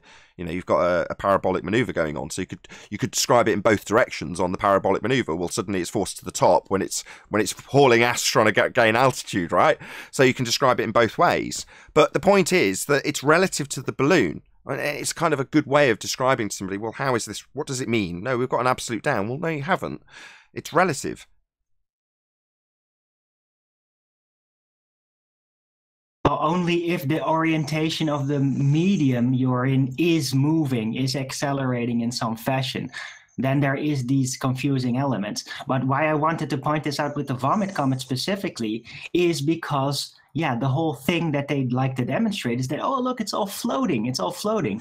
But that helium balloon, I guarantee you, will not do that. And that'll break the spell of, look, the gravity is neutralized. Oh, but that helium balloon is going to shoot somewhere, right? So that'll break the spell. And that's what I realized. Well, until you can demonstrate whatever Witsit says, you just can't manufacture a downward bias out of thin air. if you put all those people in the vomit comet outside of the airplane, what's going to happen? The airplane is going to fall faster.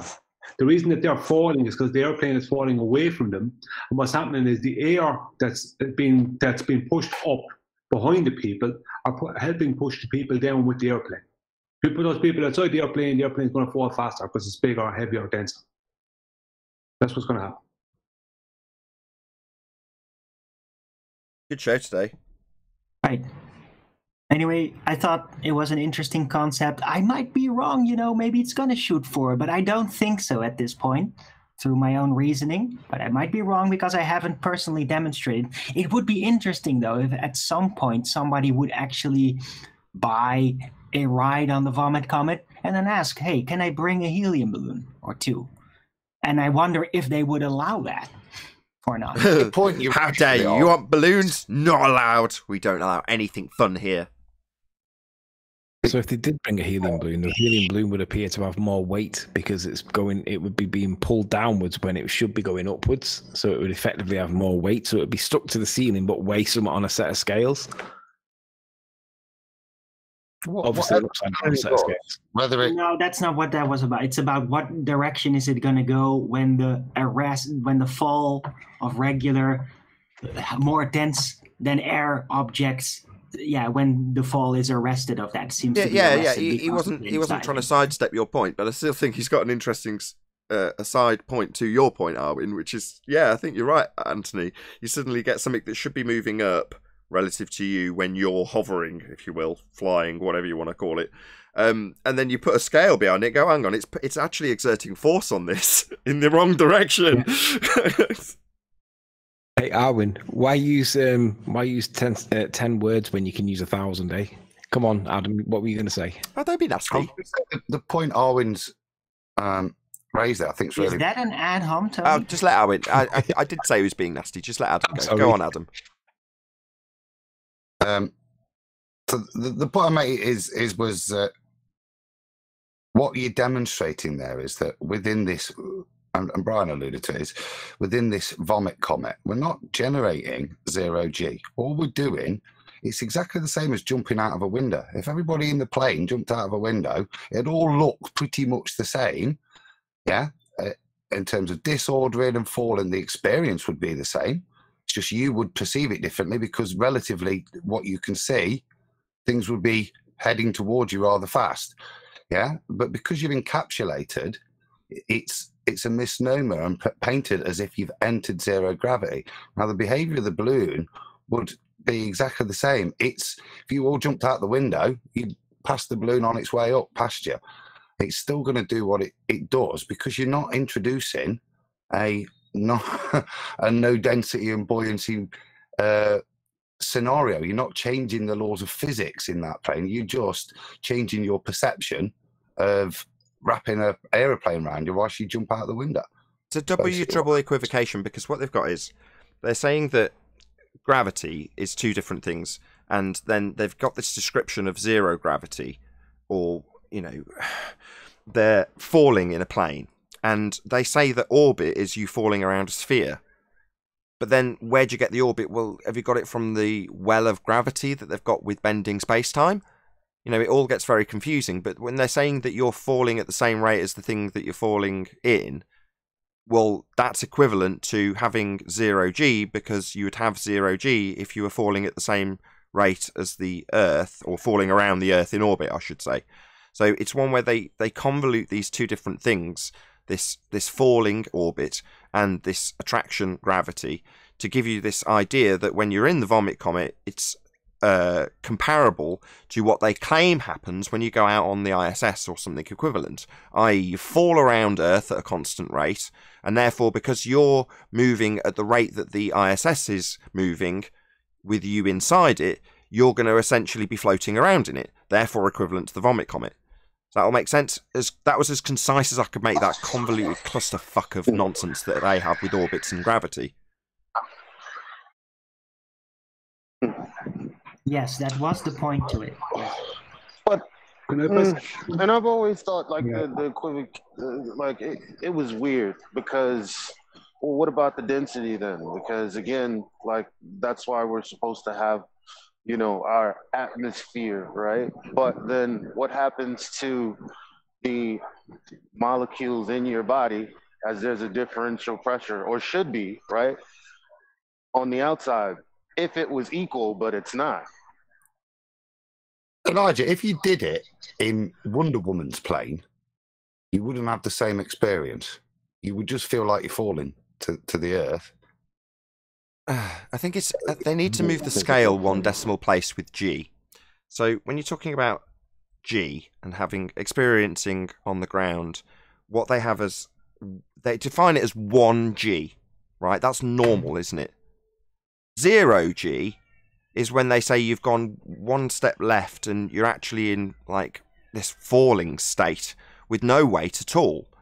Now, no weight would be no weight. That would be having no mass to put on a scale in a medium of air. Well, you know, that's their equivalent of introducing gravity. So what you've got in reality is you on the ground without any falling force applied to you. You're not accelerating anymore, right? But they need to attribute an acceleration to that. So they give you a value of 1G when you're in that state and 0G when you're in a falling state, because you couldn't be put on a scale relative to the plane and give a weight value, because you and the plane and the scale are all falling. Therefore 0G? Well, no, the normal state of non-acceleration should be called 0, right? Well, it isn't. It's called 1G. Well, that's just you standing on the ground. Well, why? Well, because they need to conjure up this acceleration force.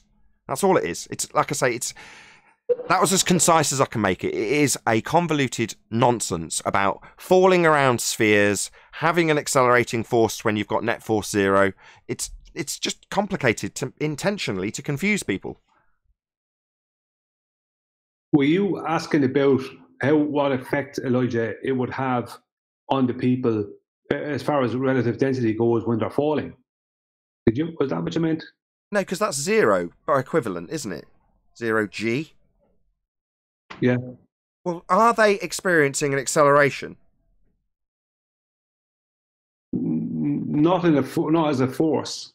But they're falling towards the ground. Had the plane engines failed, they'd all die at the end of that experience.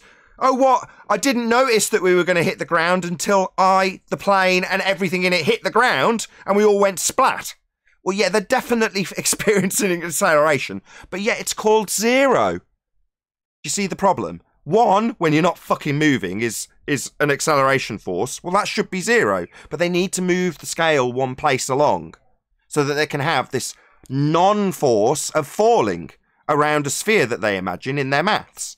So it's a transitional clusterfuck to get you from the non-physical orbital motion that's reified and the non-physical gravity bending space-time into a motion of non-acceleration at 0 when you're falling through the sky. That makes sense? That's exactly what they do. Well, yeah. They call what should be 0, 1, so that they can switch it up at the end. But see, isn't this what we're talking about? Like, you know, moving the convoluting the conversation so much that the main point, you know, gets lost. The main point being, they're trying to recreate something that would be in this theoretical place that is space, but it's nothing like it. As it pertains to the density of things inside and without your body and everything else. Exactly. They're making it analogous to the orbital motion of someone on the ISS. So they're saying when you're falling around the planet, this is what happens. Well, we can artificially create the idea of falling around the planet by producing a parabolic maneuver. And it's analogous, right? You're at 0G. Bob's your uncle. Magic trick completed. Can I just throw everyone's memory back to the original Charlie and the Chocolate Factory? There was a scene in that where Charlie and his grandfather were inside in this anti-gravity type chamber, and they were floating around. Now, obviously, they weren't really floating around. I don't remember exactly, but it looked really, really well. They did a really good job on it, and I saw similar stuff in other movies. Like other movies that involve like space and NASA and stuff. But this is old. I'm talking about older stuff, not talking about recent or the 90s. I'm talking about way back.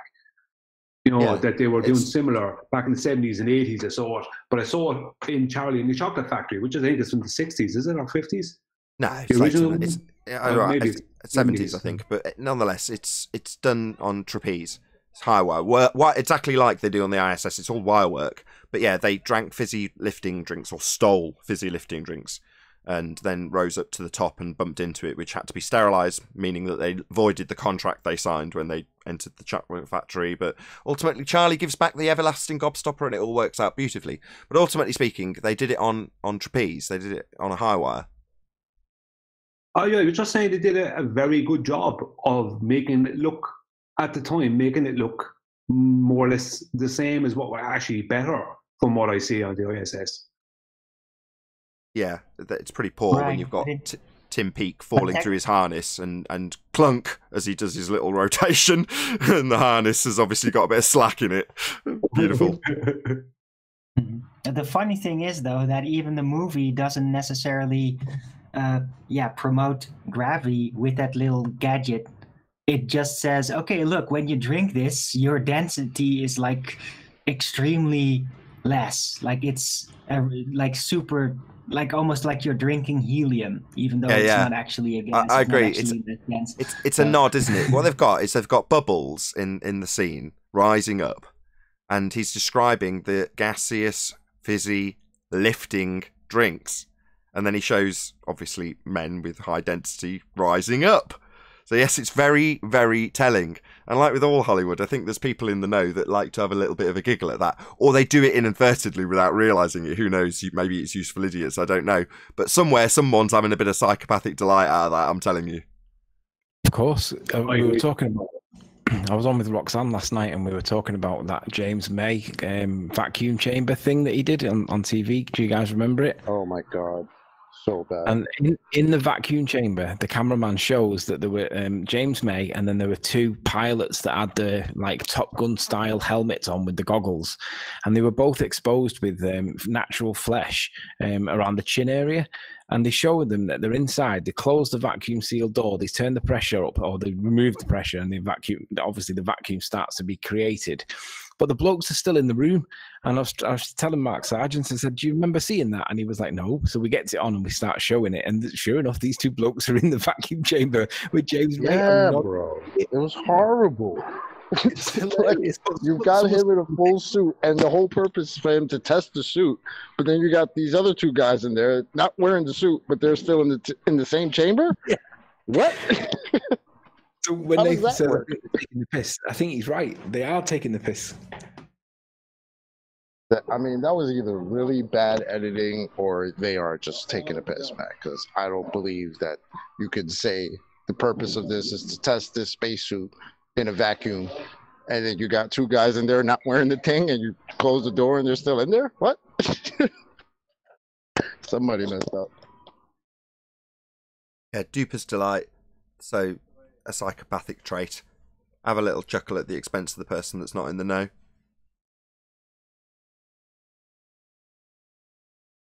Yeah, that's a big trait of psychopaths, where they keep people in the dark and they laugh secretly at that kind of sneaky type behaviour. Yeah, it was a bit of an overlap with me and Flat Earth and psychopathy. So some of the earlier videos where I'm pointing out certain aspects of another throwback to things I studied was subliminal messaging. But if you watch South Park, it's got it all. It's all rammed in there, right front and centre if you know what you're looking for on every single episode. But there was a very specific episode where they have I can't remember what they call it. There's like a slot car derby, I think it was called, the episode, and they race this derby car, but it gets plutonium, puts it in the car, and it ends up orbiting the Earth, and the aliens spot it and come down, and you know. But there's a key moment in it when the aliens are flying away from Earth. And obviously South Park's a cartoon, a fairly crude cartoon, not in vulgarity, but in terms of the animation ability of the intended animated quality, if you will. So it's fairly rough, shall we say, rather than crude. But when they're zooming away from Earth, they're zooming away from, I think it was the 2007 remake of The Blue Marble, you know, with the SEX upside down in it and stuff. Well, that is their image that they're shooting away from, but it's indistinguishable from the poor quality of the cartoon. In other words, unless you knew that that was the blue marble image that they were moving away from, you just assume that they'd animated it and drew it on the spot, because that's what that particular blue marble, and any other for that matter, is. It's just a picture, it's just a drawing. Well, they subtly dropped it in to the point where not many of the audience would notice that they used the blue marble image. But like, they're having a laugh.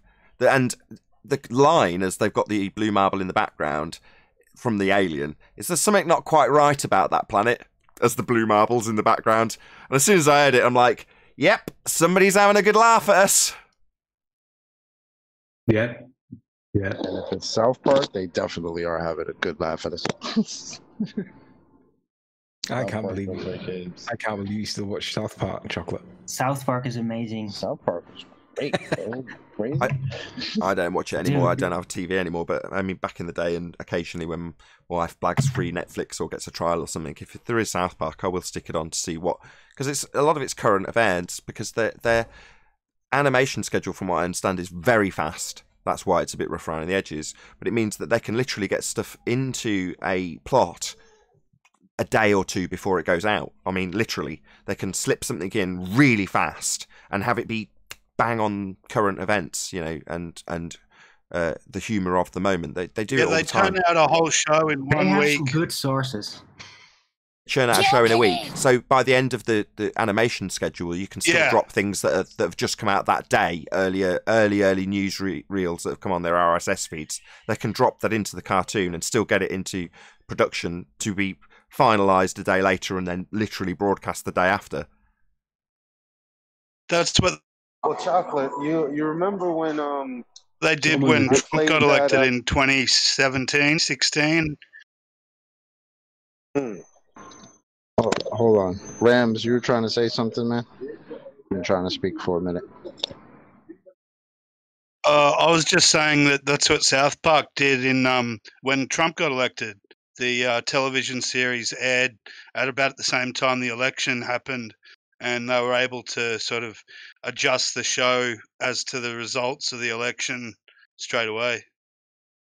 Right. Yeah, it's engineered that way so they can make last-minute changes. I've heard them, Trey Parker or whatever the other guy's called, I've heard them, Matt Stone, is it, interviewed, and they specifically say that, you know, it's intentionally engineered that way so we can keep it right up to date. But that's very powerful, extremely powerful when you're going out on TV to the masses. And obviously you've got to be in a fairly privileged position to do that. And they've managed to make their way into that position, and more power to them. You know, but again, the fact that they and whoever is producing the show are having a bit of Jupiter's delight at their audience expense, you think, well, I've got to be honest, I probably would too. Not that I'm a psychopath, but you just think, if you couldn't just overtly say some of this stuff, you'd think, well, how else am I going to get it out unless I put it out in such an overt way that it could only be perceived as Jupiter's delight if you knew what it was. Therefore, basically, you're saying the majority of people won't get this, therefore I'll just stick it in anyway. Because why not? I know it, and some people who watch it will know it, and they're in the know. It's an in-joke rather than Jupiter's delight. Same principle, though, isn't it, really? Which, incidentally, Nathan, do you remember? Time out. Chocolate, remember I pointed you guys to the zoo, that show, The Zoo, where they're talking about gravity, and he's like, what's gravity? Because the scientist, he had been in a coma for like 10 years. And so he said, gravity's still a thing, right? And then dude said, define thing. Yeah. You got to tell me which episode that is so I can look it up. Just speaking about animation, I don't know if everyone knows this here, but a lot of people would have known it. But Michael Collins, who was the claimed fourth man on the moon, was also a photorealism painter, and he specialized in painting the Earth and the Moon in space. No, I did not know that. I didn't know that. What was the name? Michael Collins. He was the claimed fourth man on the moon. I made a video about it a couple of years ago. Yeah, Michael Collins was the third guy, right? With Neil and Buzz. He never walked on the moon. No, he wasn't one of the first two, you see. It was nice and vague. It was the third or fourth. It was in the second Apollo 12 or whatever. But he was a photorealism painter. He died in 2018. You can see his stuff online. It's basically exactly the same. So like when Matt Powerland says, when he says photo or painting, he knows it's literally a painting. He knows because he can paint it as well. But this guy could paint it just as good, maybe better. So what you're saying is there's a good chance that the blue marble they came back with might actually just be a Collins painting. Oh no, I think that that's a real photograph, and that the Earth is just a painting by Michael Collins. It's a real photograph. It's just with a background, because it would be easy to do if you had a photorealism painter. You mean it's a photo? You mean it? Hold on. You mean it's a real photograph of a painting on a black background? Yeah. Okay, yeah. But what I'm saying is that doesn't change the overarching point I'm making. So you're saying that the blue marble image could just be a Collins painting? Oh yeah, well, why not? The guy was doing it.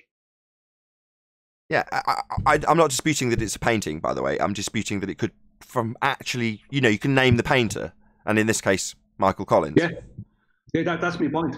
That's the point I'm making. Well, he may have painted the transparency they put over the window when they darkened the inside of the ship. Oh, God. Why would you buy this Sabrel bullshit? Why would you dismiss it?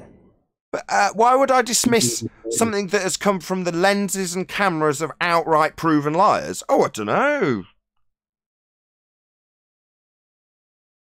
Why was Bart Sabrel proven to be an outright liar? Not Bart Sabrel.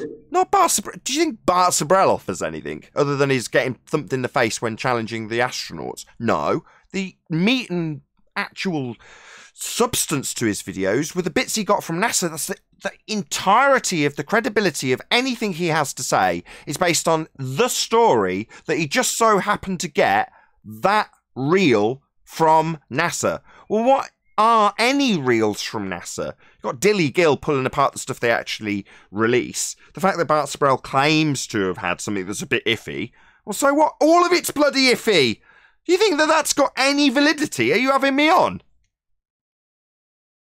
I'm just wondering. Well, no, I don't think that it's like proven, but there is a possibility that they just put a transparency in an airplane window and turned the lights out and took a picture and said that was a picture of Earth.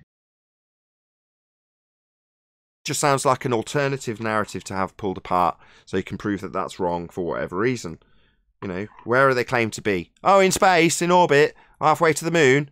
That's not real. Space is fake. That entire journey and where they're claimed to be while those images were being taken is fake and wrong and lies. So I don't care what Bart Sabrel puts on it. The fact that he puts his little spin of, well, actually, I think they're in low Earth orbit. Orbit, you say? Mr. Sabrel? The hell is an orbit? Oh, they're falling around a spherical Earth now. I see. Why would you make such an assumption, given that you're proving that they're liars in every respect, but you believe they're falling around a sphere? Of course you do, because you're indoctrinated. But does that make any of the image from NASA in any system or circumstance valid? No. They're known to be on the cutting edge of faking space, a place that doesn't exist. Well, just because somebody like Warner Brothers is the best at faking Narnia, do I suddenly take a bit of Narnia footage and go, oh, but this could be them filming the gas lamp from the time-dilated position in Narnia? What, with the lenses on the sets? No, I don't care if one of their sets is in the sky. It's still a set. Just on location. They would need to have R to put into the equation for them to be able to fall around, etc. and all of this. Yeah. Falling my ass. They're not falling around Earth. They're not in a constant parabolic maneuver as they fall around a presupposed spherical surface in this claim of orbits, giving you this moved 1 decimal place 0g, equivalent to falling in a parabolic maneuver, according to them. This place, this medium, this space doesn't exist. It's Narnia. So no footage ever presented to me, unless it's someone like Dilly Gill pointing out how absurd it is ever going to be put under my nose and ever taken as anything other than a complete fake, sham, farce nonsense to be laughed at and ridiculed, as opposed to, well, maybe they were in a plane, put in a little cutout. What, NASA? What, you think they were attempting to pull off something? Yeah, they were. That's all they've done ever. They're just faking you. So Bart Sabrell's little spin on it, with his hints at low Earth orbit and all the other crap that goes along with his absolute emphatic adherence to a spherical Earth paradigm. Well, why do you think that is? Oh, because he's on our side, is he? He's exposing NASA, is he, for faking the moon landings? Oh, yeah, right. What a load of nonsense. Just part of the controlled opposition as far as I can ascertain. Well, that's entirely true, but sometimes the controlled opposition sprinkles the truth with their lies, too. Yeah, they didn't go to the moon. Like I ain't gonna try to argue for an imaginary place obviously existing. The whole medium is fake. Hold on, Chocolate. I just like the just part. Just a sec, Chocolate. Oh, Go ahead, John, and then Chocolate next. Go ahead, John. Just finish off what you're saying. Yeah, I'm not going to argue for an imaginary place existing or the idea that there's a geometry to Earth in the horizon. Like all that's ridiculous. But you know, when people start questioning things, sometimes it's good to throw a red herring like what Bart Sabriel does out there. That it doesn't necessarily mean it's not true. It just means it's something to pull their attention away from the real subject. Yeah, and the subject is, where are they taking the pictures from? Well, they're claiming to take them from space, and that's fake. So that's the crux of everything that it has to offer from Bart Sabriel. The images, regardless of what they say they're doing or what Bart Sabriel says they're doing, are being claimed to be taken from a place that isn't real. So if I juxtapose that and just say, so they were taking pictures of Narnia through the window. Well, yeah, we understand that it wasn't Narnia, but to achieve the shot, well, it's like, well, now we're talking about production techniques. Yeah, not reality anymore. We're talking about the production techniques on location. Well, that's all NASA does. So I'm not interested in what it might be or might not be. High altitude plane. So what you're saying, on that day, they set up their on location filming from a high altitude plane. That's not the narrative being presented by Bart Sabriel there now, is it? No, I ain't saying that Bart Sabriel has any clue of what's really going on. I was just saying that that may be what's happening. You know, sometimes it does them good to tell the truth a little bit to confuse people. Yeah, they didn't go to the moon. I think there are levels to this shit. So, you know, years ago, because I don't remember where that came out, but I remember that it was years ago. And yeah, Bart Sabriel currently might still think he lives on a magical spinning water ball and, you know, believes all that crap and it was just trying to expose NASA. But I'm actually kind of thankful he did that, because what he did was expose the astronauts, who you don't see very often. You know, you see them in their little documentaries or whatever, but you don't see them acting out to just regular people, if that's what that was supposed to portray. So watching them run around and be all scared to put their hand on the Bible and, you know, be worried about, you know, being charged with treason if they lied about this, seeing Buzz Aldrin, you know, screaming practically, oh, go ask NASA. We were just passengers taking a flight. I mean, shit like that, for me, helped me, it exposed to me when I was younger how full of shit these guys are. Because I had to sit and think, well, wait a minute. If these guys really did what they did, why would they act like this? Right? Why does this guy want to punch him in the face? Why is that happening? I agree. So Joe, there's levels to this. I just want to answer once Chocolate. You get to this level, like obviously all that's nonsense. But back in the day, that helped me out. So then when I realized how fake this magical spinning water ball was, it didn't strike me so hard. Gotcha. I was already well aware that this was all nonsense. But just but I think Nathan brings up a very good point here. Can I just answer Chocolate, though, before you do 10th? So there's a reason for why... I forgot my point now. Go ahead, 10th. All right, no problem. All right, so I saw that Bart Sabriel thing, right? So what did it do for me, being where I'm at in my position about us not being on a globe spinning through space, and there's no outer space because violation of the second law of thermodynamics. So we're all on the same side there. But when I watched it, what's it saying to me? It's saying to me that that's a fake picture of Earth. But Sabriel isn't saying that space is fake. So what Nathan is saying is that they're okay to let out that it's a fake picture of Earth as long as you believe space is real, because they're not willing to let go of that. Whereas on our side, hey, not only is the picture fake, but where it's claimed to be taken is fake. Yeah, that's whereas correct. Someone else who, yeah. where someone. So that's exemplified with the. I just want to get. I remember what I was going to say now. So that's exemplified by the flat Earth narrative having the pancake fly up through space. They want space as part of the narrative, even if it's in the controlled opposition. You're right. They don't want to let go of space. But the word I hooked onto for you, Chocolate, was you said, why do they act like that? Well, it's because they picked the wrong person, the wrong people for the job. And I think this is a Mark Sargent point, which I perhaps agree with, but I'll just illustrate his point. He thinks that around that sort of time, they figured out they couldn't go. In other words, they figured out that it wasn't a possibility.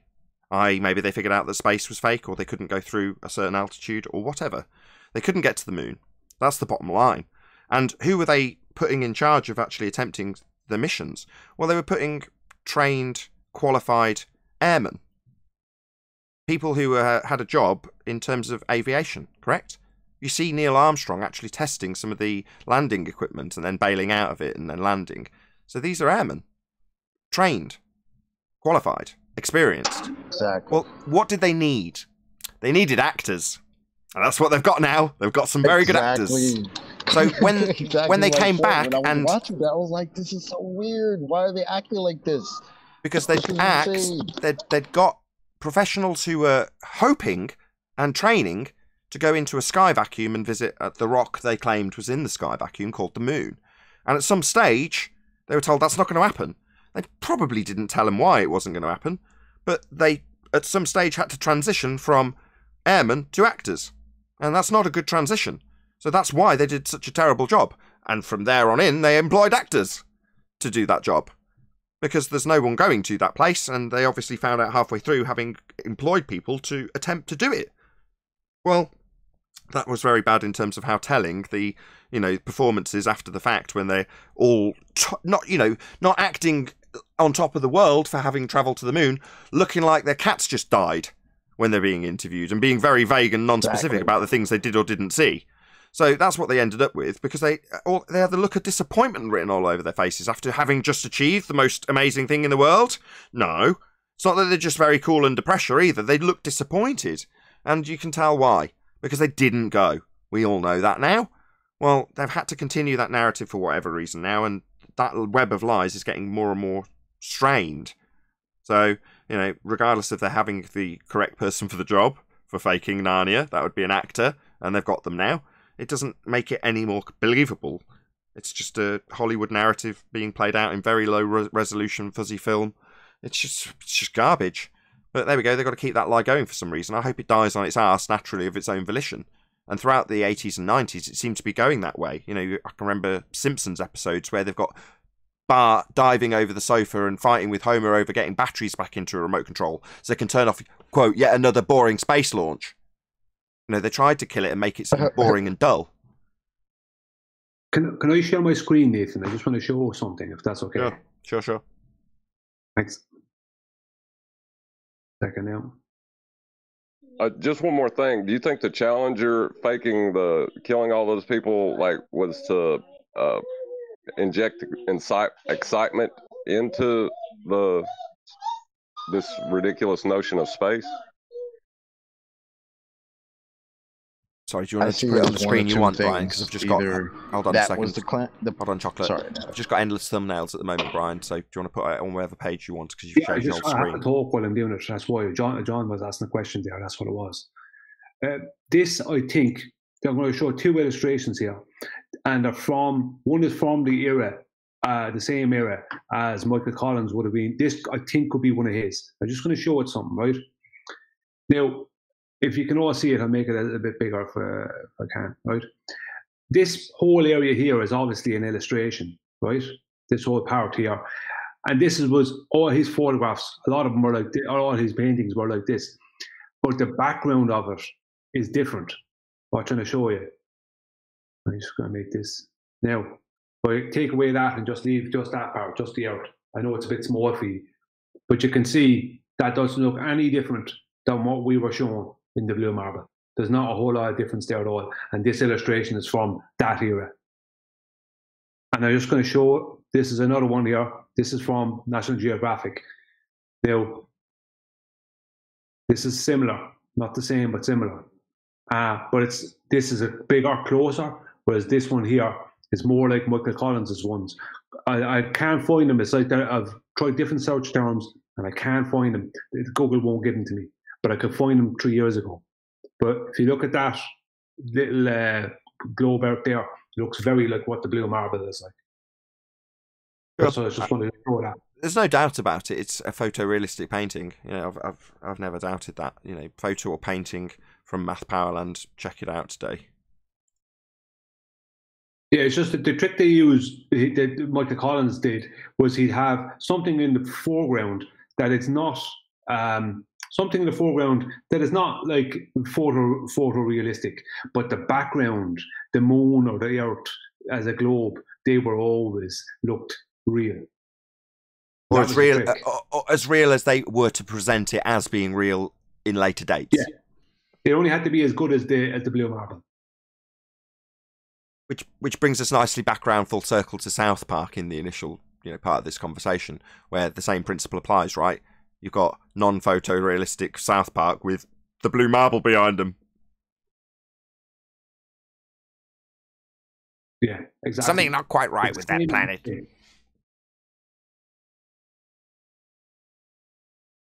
Sorry, I couldn't hear that.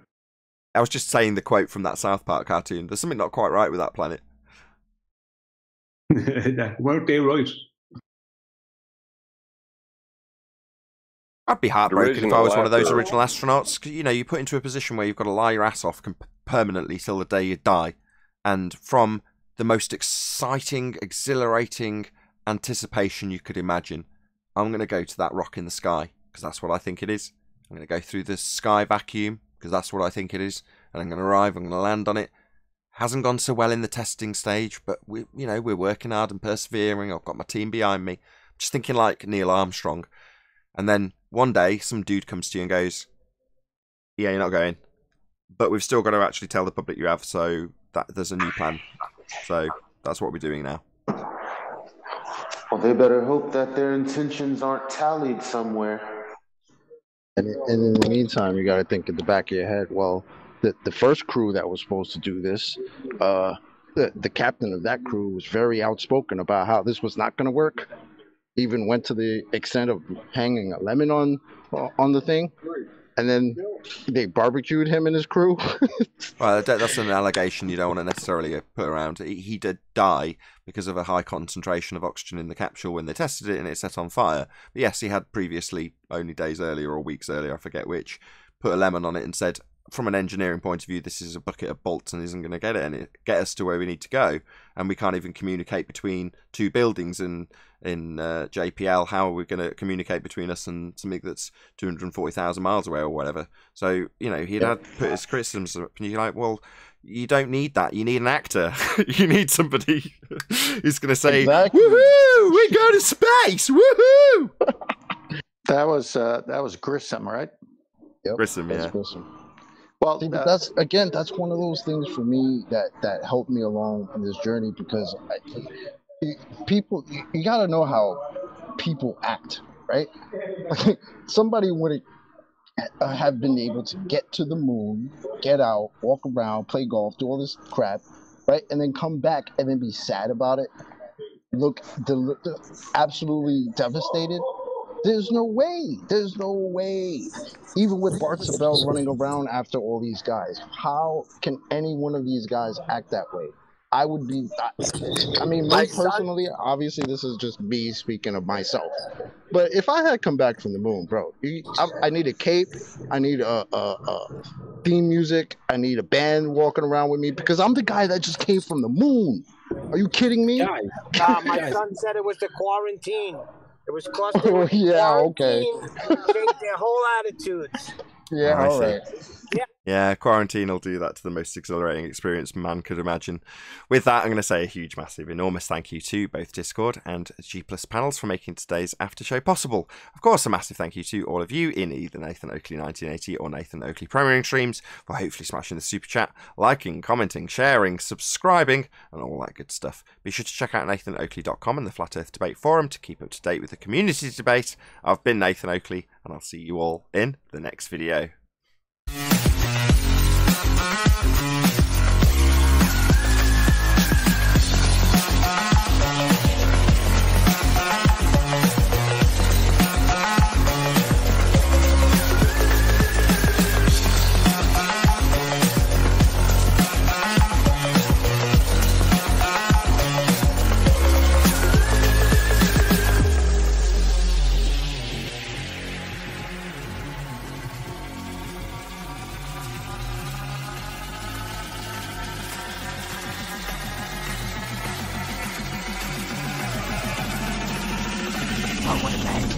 What a lovely day!